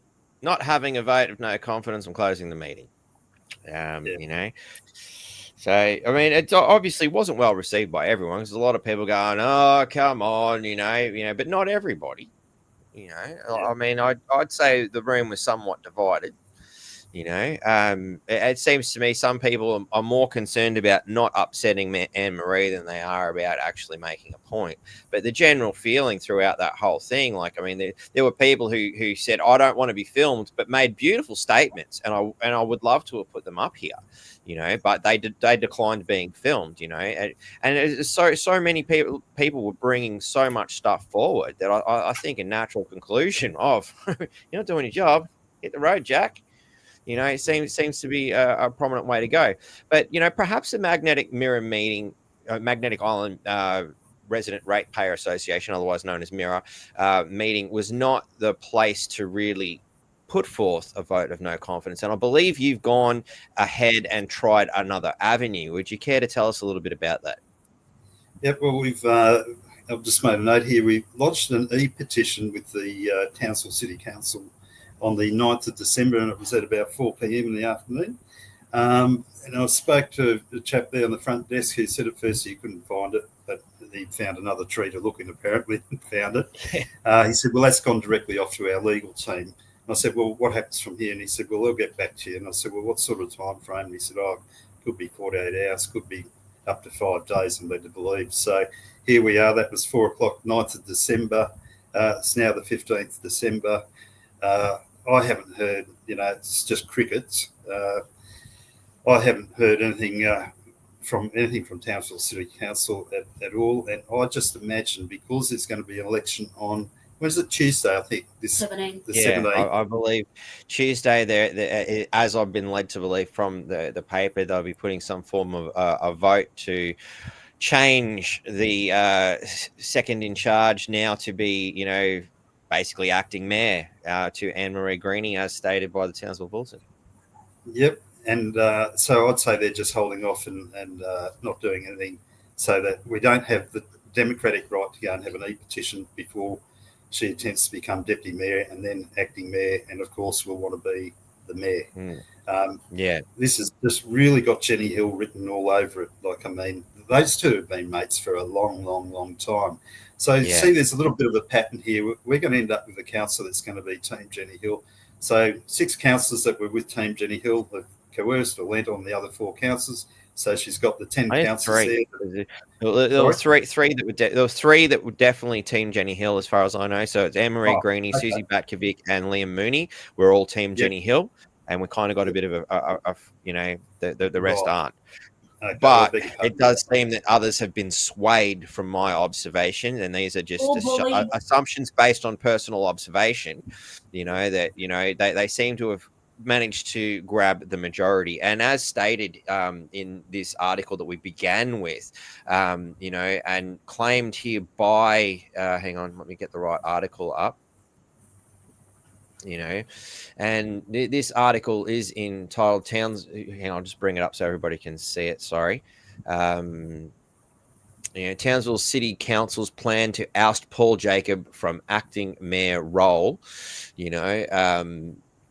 Acting Mayor Paul Jacob said it's being challenged. He is being challenged for the position, and that a special council meeting is being planned to oust him. Read more.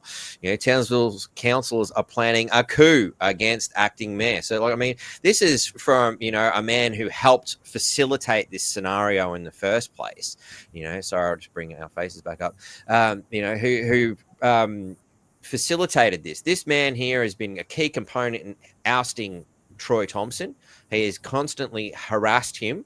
I wouldn't be surprised if some repercussions are coming his way as a result of his actions. But now he understands the situation. It took several months, but now he's waking up to seeing that it was a coup. We were calling this a coup against Troy Thompson from the word go. So, it's another example of why, this network is so important to our town, because we could see what the writing was on the wall straight away. We can cut down to the point, and as we were, saying, oh, look, this was just a very hungry power grab, in my opinion, and the resentment that they didn't get their mayor in, and since the entitlement that they are that they're there to govern the people of Townsville, this this group of people. You know, he said it was badly timed and the community are going to hate it. After months of frustration at council's instability within the past 8 months that occurred against the backdrop of a crime and corruption commission investigation, and it is just an ongoing investigation. I don't understand why that's been dragged out. Personally, I believe that's a political stunt in itself. Surely they could have cleaned this up a lot quicker, but you know, they've decided to drag it out so that it facilitated this constant berating. You know, when the council, and it's just a theory, and I'll admit that I'm only being theoretical here. When the council was first sworn in April, the majority of council backed Mr. Jacob as deputy mayor, who was Mr. Thompson's endorsed candidate, but under the proviso that it would revisit the position in 12 months. You know, but the kingmaker is what, and this is because of this article. I'm not saying it; they're saying it. The kingmaker, who appears to be shifting his position, which could get Miss Greaney the numbers she needs in Division 4, is Christian Price. You know, so he might be the one that everybody wants to contact and email. His details are on the council website. You know, drop him a line and let him know that you don't want this to happen. You know, it's there you go. It's not me saying it. It's the Townsville Bulletin. You know, and Struth, they're never wrong, are they? They never conjured up a bullshit conspiracy theory about Troy Thompson. No, they're very factual, you know, unless Christian Price can tell us that this is not the case, you know. And at the end of the day, his vote will be that voice. If he votes for Ann-Maree Greaney, we know which side of the town he sits on. If he doesn't vote against her and allows things to play out as they should, then we'll know there might be some something decent left in this man. That's my thoughts and opinions.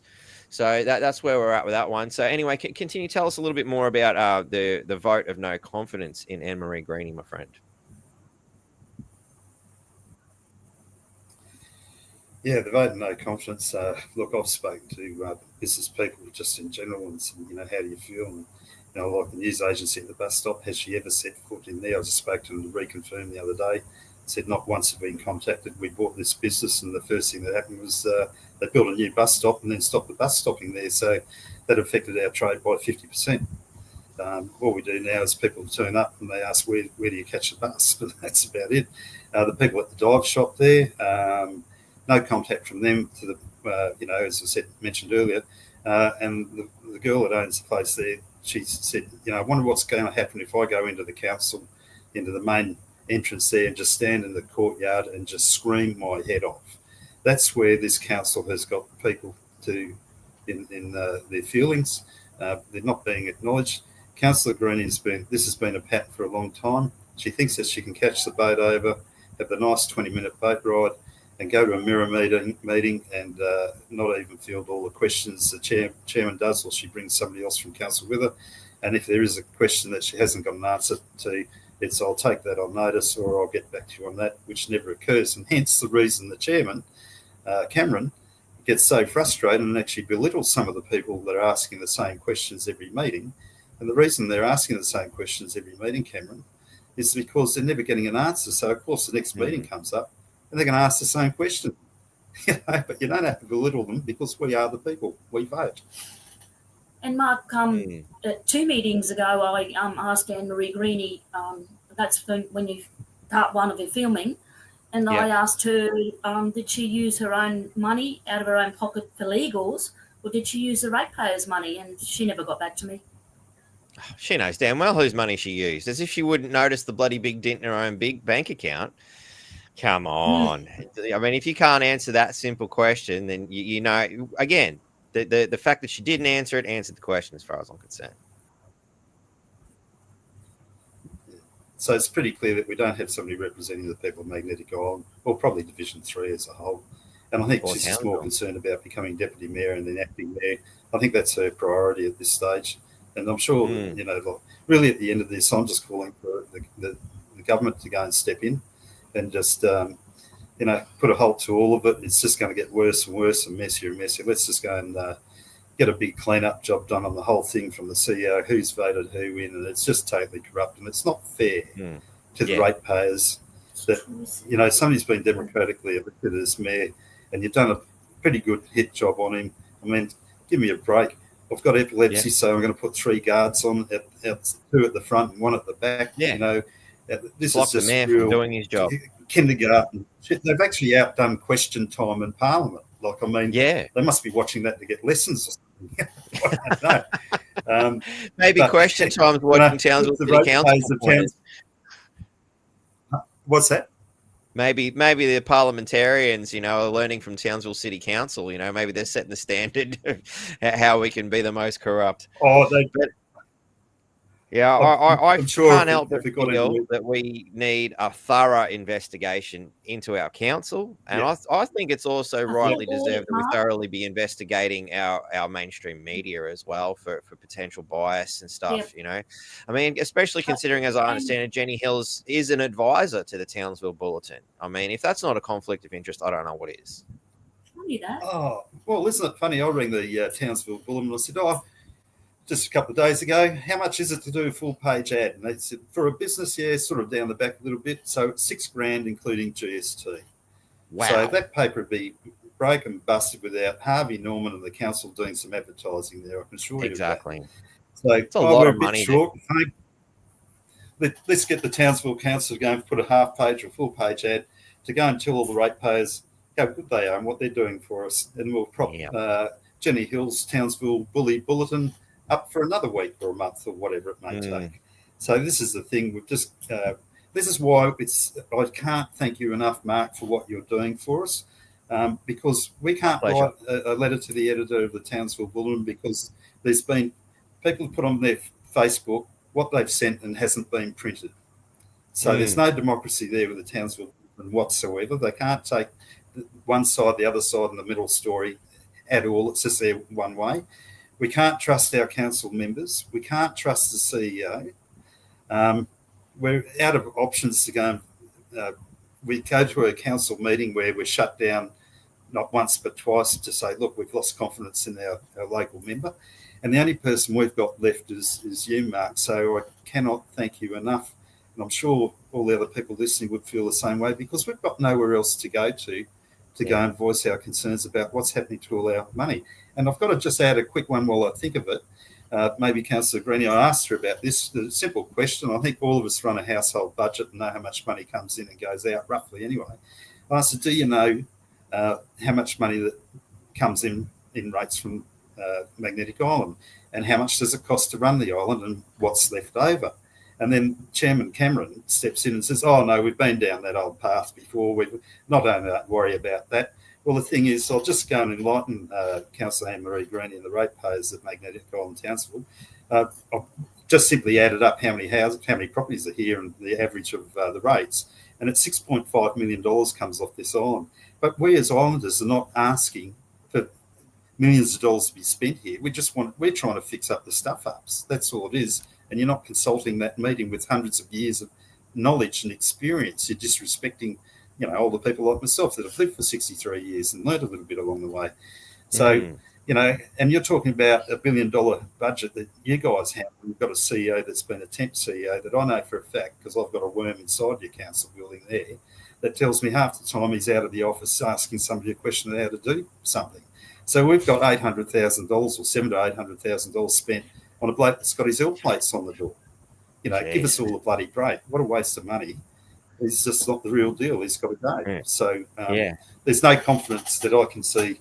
I have no confidence in them whatsoever. And we've got to go and, that's why I have the e-petition, and that's why they're not doing anything about it and no hearing back about it. They just keep taking the Democratic vote off us. Well, perhaps we could start one on petitions. Sorry, I was just going to say, perhaps we could start like petitions.net is where the petition for Troy Thompson's gone. Obviously, I believe it was Jeannie who set this up. Realised because I've got to go somewhere. No, you're right. You're right. I know Tina can hear me. Perhaps petitions.net might be the way to go, because if the council is going to block our ability to use a democratic process, then we need to find another way. That's my thoughts at this particular junction in time. Yeah. Maybe we can have that And- teed up, and everybody please keep an eye on the Telegram page, and we'll probably put it on Facebook, X, other places that allow a text-based platform, where you can find the petition to, perhaps put a vote of no confidence in Ann-Maree Greaney before she even gets a chance to try and steal power here, because it's pretty obvious that that's what's going on. And Mark, you've been over here. You've seen. Sorry, it's a bit of a delay, but you've been over here and you've seen the state of the roads. They finish the road from Horseshoe Bay to Acadia.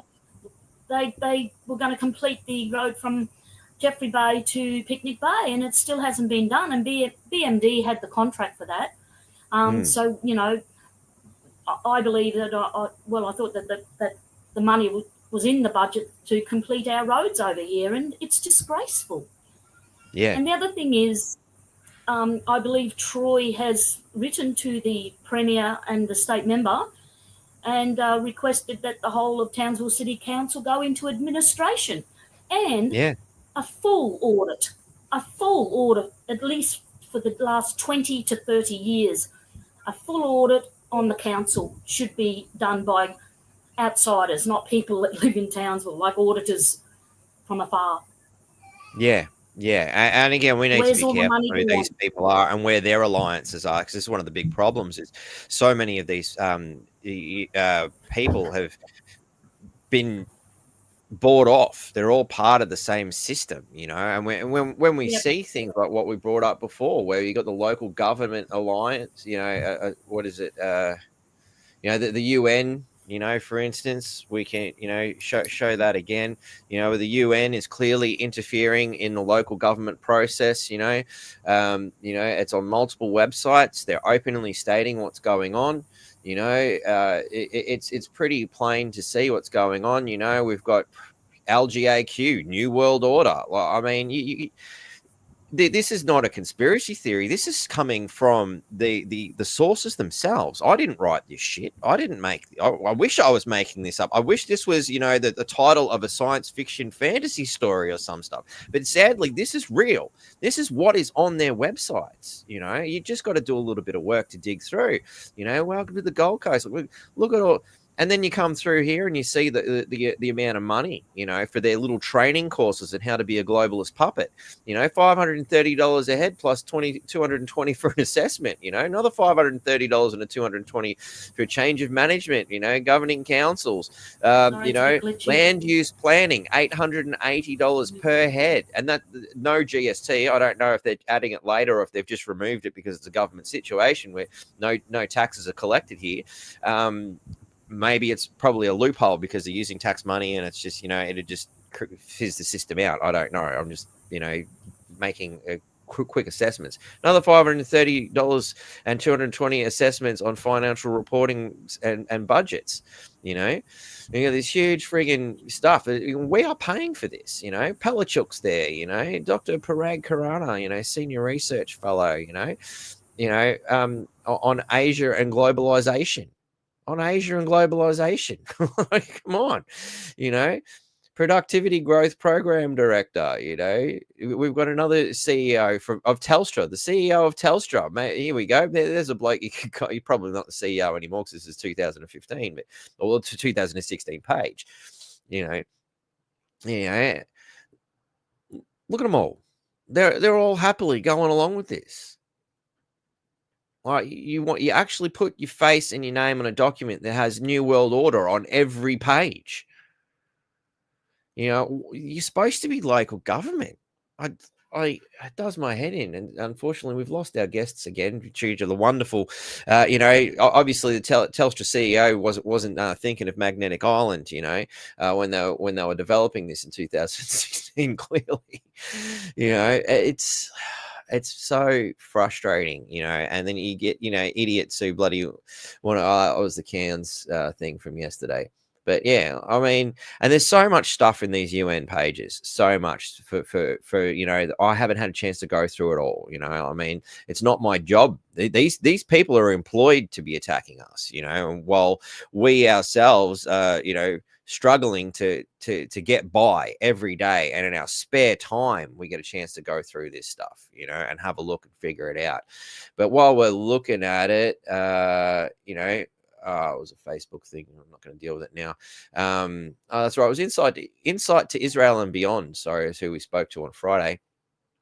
By owning a pet, you are doing more damage to the environment than you might realize. This is the kind of globalist crap that's coming through from, you know, these UNs and New World Order people in the local government, you know, and these are not my words; those are their words, you know. We're not going to deal with the porn star right now. That was for a later date. What else have we got here? Oh yeah, here's a good one. Anthony Albanese, you know, has been spending shitloads of money on a footy team in Papua New Guinea. Thanks for spending our money wisely again, mate. You're doing such a good job. I mean, worst PM ever, if I've seen one. My God. But, you know, Local Government Act is something else that we want to start looking through and start picking the peanuts out of that one. So I'll throw that up on the Telegram for people to go and have a read of. You know, the more you start to read legislative stuff, the more it starts to make a bit of sense. You know, I mean, look, trust me, take it from a guy who couldn't read in grade 3. You just got to work at it, eh? Like, you know, just a little bit of time and you can figure it out. You know, so the PDFs are there available for you to download and have a look at. You know, we do want to spend a bit more time going through this legislation because knowledge is power. You know, and obviously I'm such an overlord that you know, I'm sharing that knowledge, hence power, with the general public. What a horrible thing to do. And again, that's obviously what these people who are in power don't want.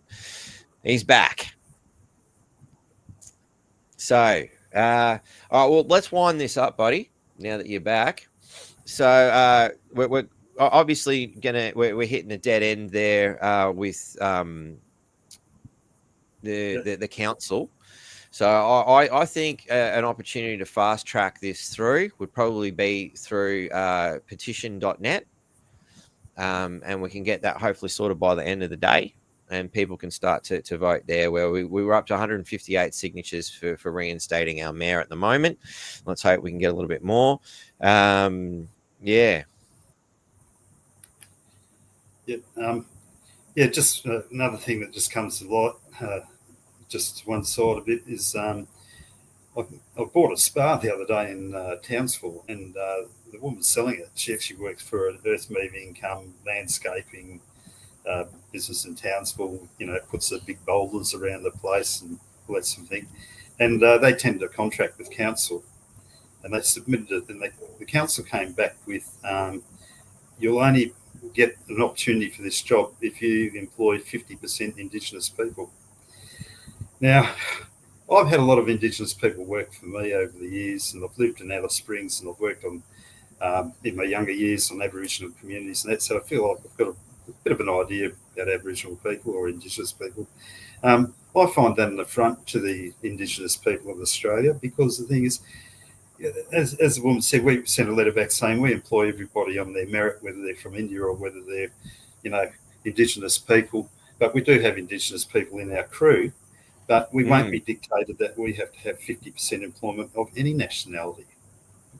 And they sent that back, you know, some pretty firm words. They did end up getting the contract, but it's just unbelievable that the council is going to dictate to a local business as to what race or creed of people are going to be on a percentage basis of working for their company.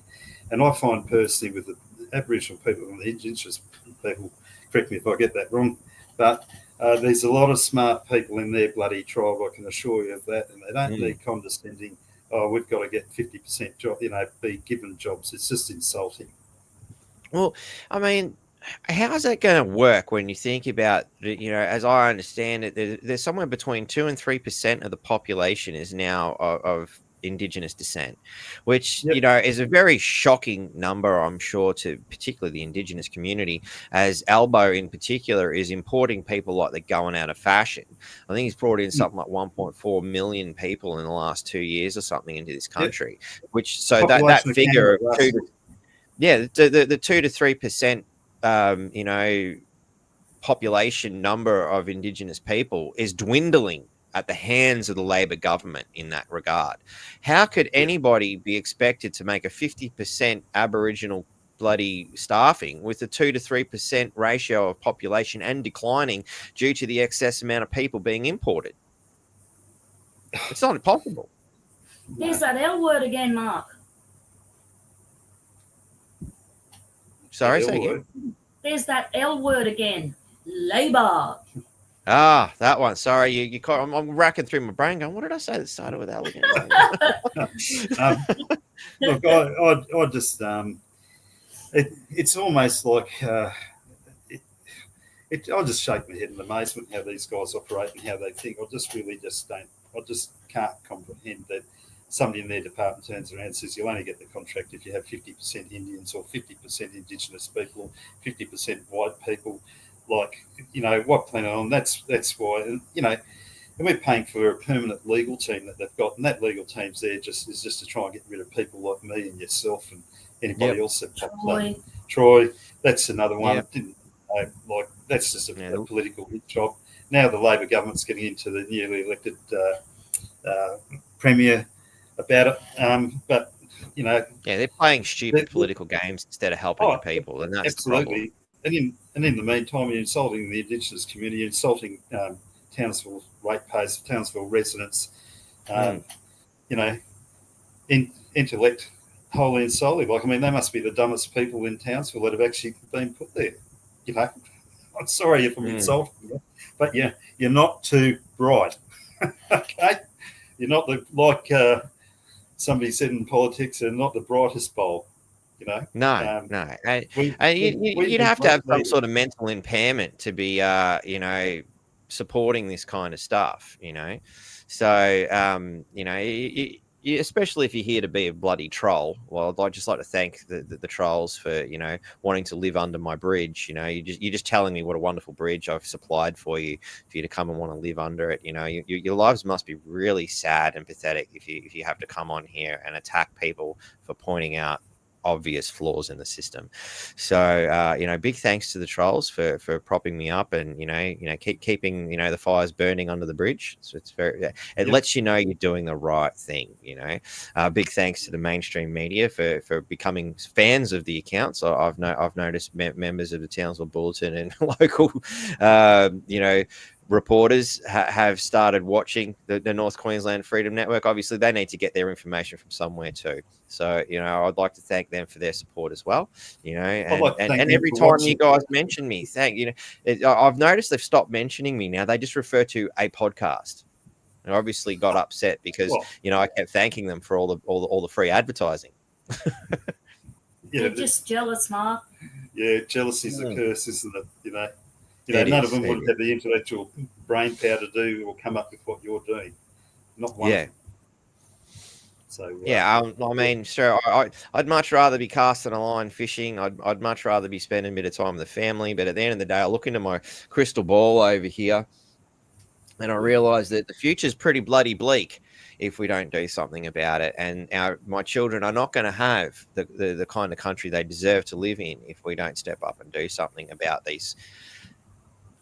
Yeah, well, in my 63 years, profanity people here and now.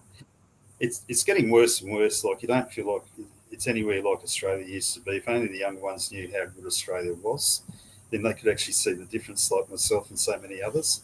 It was such a happier place. It was a much easier going place. Everybody, I removed an asbestos fence for a guy in Adelaide some years ago, and he was telling me the story. He had a beautiful Holden car. It was one of the last ones made, and very proud of it. And I said, so how did you manage? How did your life go? And he said, well, we came to this country. They were Italian background. He got the job at Elizabeth making Holden motor cars, spent a lifetime there. He was able to have a wife and 2 kids at home, a stay-at-home mum. He would go to work and do a 5-day week. And he said, and we still had a little bit of money left over because they budgeted. Listen to that, Townsville Council, budgeted. So that they could go and sit in the park and have a vino on the weekend and a picnic lunch and do something nice and simple. So that was how Australia used to work and operate. And now I just feel so sorry for the younger ones that they've just come out and released. You can go and get a 40-year loan with your bank now. So you're going to go and hook up with you're going to be married to your wife and married to your bank for 40 years. Like, you know, and look, I've got property, and it doesn't do me any favours that it's going up and up and getting out of reach of the younger ones. And I don't know what's going to happen in the future for them. Maybe inheritance, or maybe you just put it in super. But one bloke I spoke to from Melbourne, I met on the island, called Harry. He lived at his parents' place at the age of 30. He worked for Australia Post, driving a truck, was making around about $1,000 a week. He said, I have moved out of mum and dad's home because I wanted to, of course, but I got into a share house, and it was just a DOS house with drugs and stuff like that, and it just wasn't a pleasant place to be. So I've gone back home with mum and dad. But how am I ever going to afford to even move out of my parents' place when there's no rentals or anything like that? And my answer, or the only thing I've been able to come up with, is go and travel, go and find a nice, say, for example, Fijian lady, have your kids over there and come back to Australia and work in the mines and be a fly-in, fly-out guy, because I have not got an answer for the younger generation as to what they're going to do for a roof over their head. It's just, and working in the mines isn't worth much money anymore either. Like, it's not that much. Really. It's not as good as it used to be. You know, Mark. You know what gets me, and I just can't work it out. And I'm sure you and so many people watching this would agree, is that we've only got like 26 or 27 million people in this country. Yet we're the biggest exporters of coal. We're the biggest exporters of gas. We're the third largest exporter of uranium. You know, we're the biggest exporters of one of the biggest exporters of lithium, right? So I just can't work out how our government's current and in the past has got Australia into a situation of 26 million people. Like, the population of Holland's bigger. But how did we get 26 or 27 million people to a point that you've got women living in cars? You know, the media's dropped off this subject a bit in recent times. You know, how many people are living in a tent and they pop out the other end in a suit to go to work, but they haven't got anywhere to rent?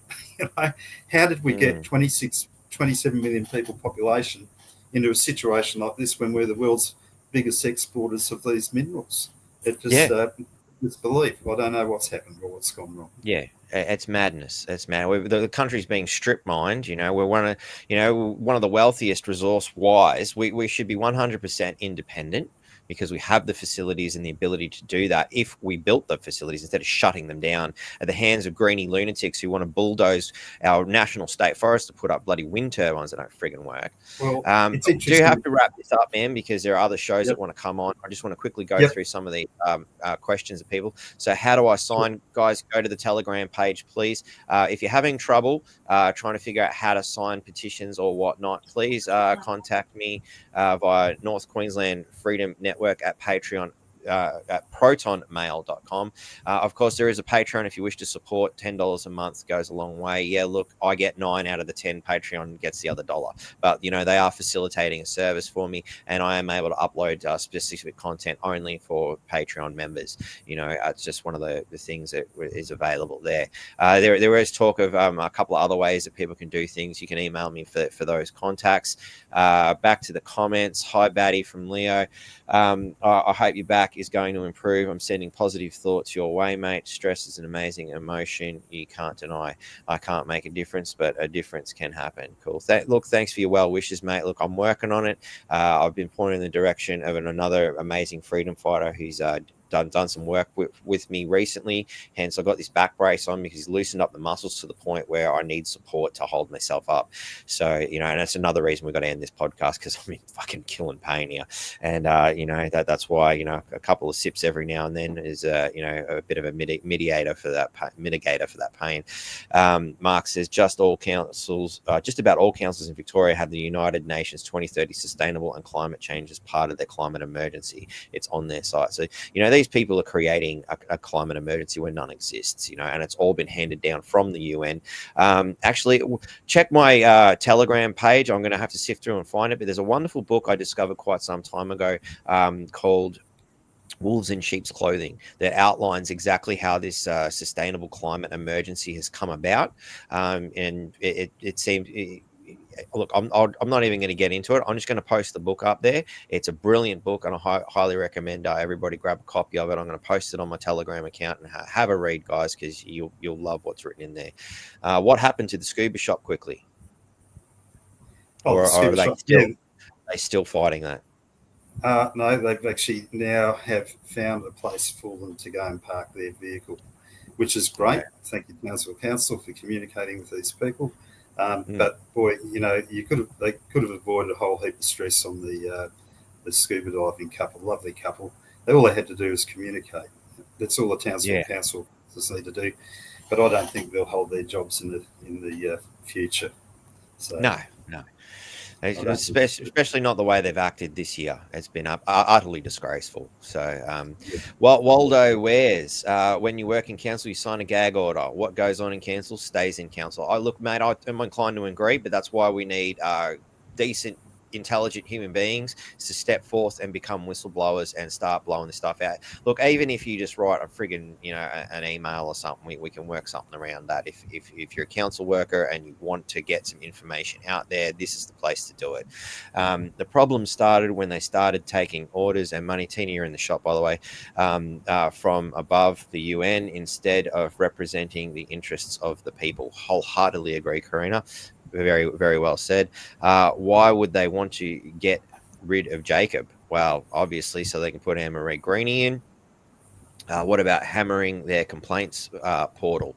It's not a bad idea. That's the thing, it requires the people to actually get engaged now, and just like the pushback from the parking meters, because the people got upset and voiced their concerns, and really got stuck into them, they backpedaled. And this is another opportunity for the people to really get stuck into this and deal with what we're dealing with now.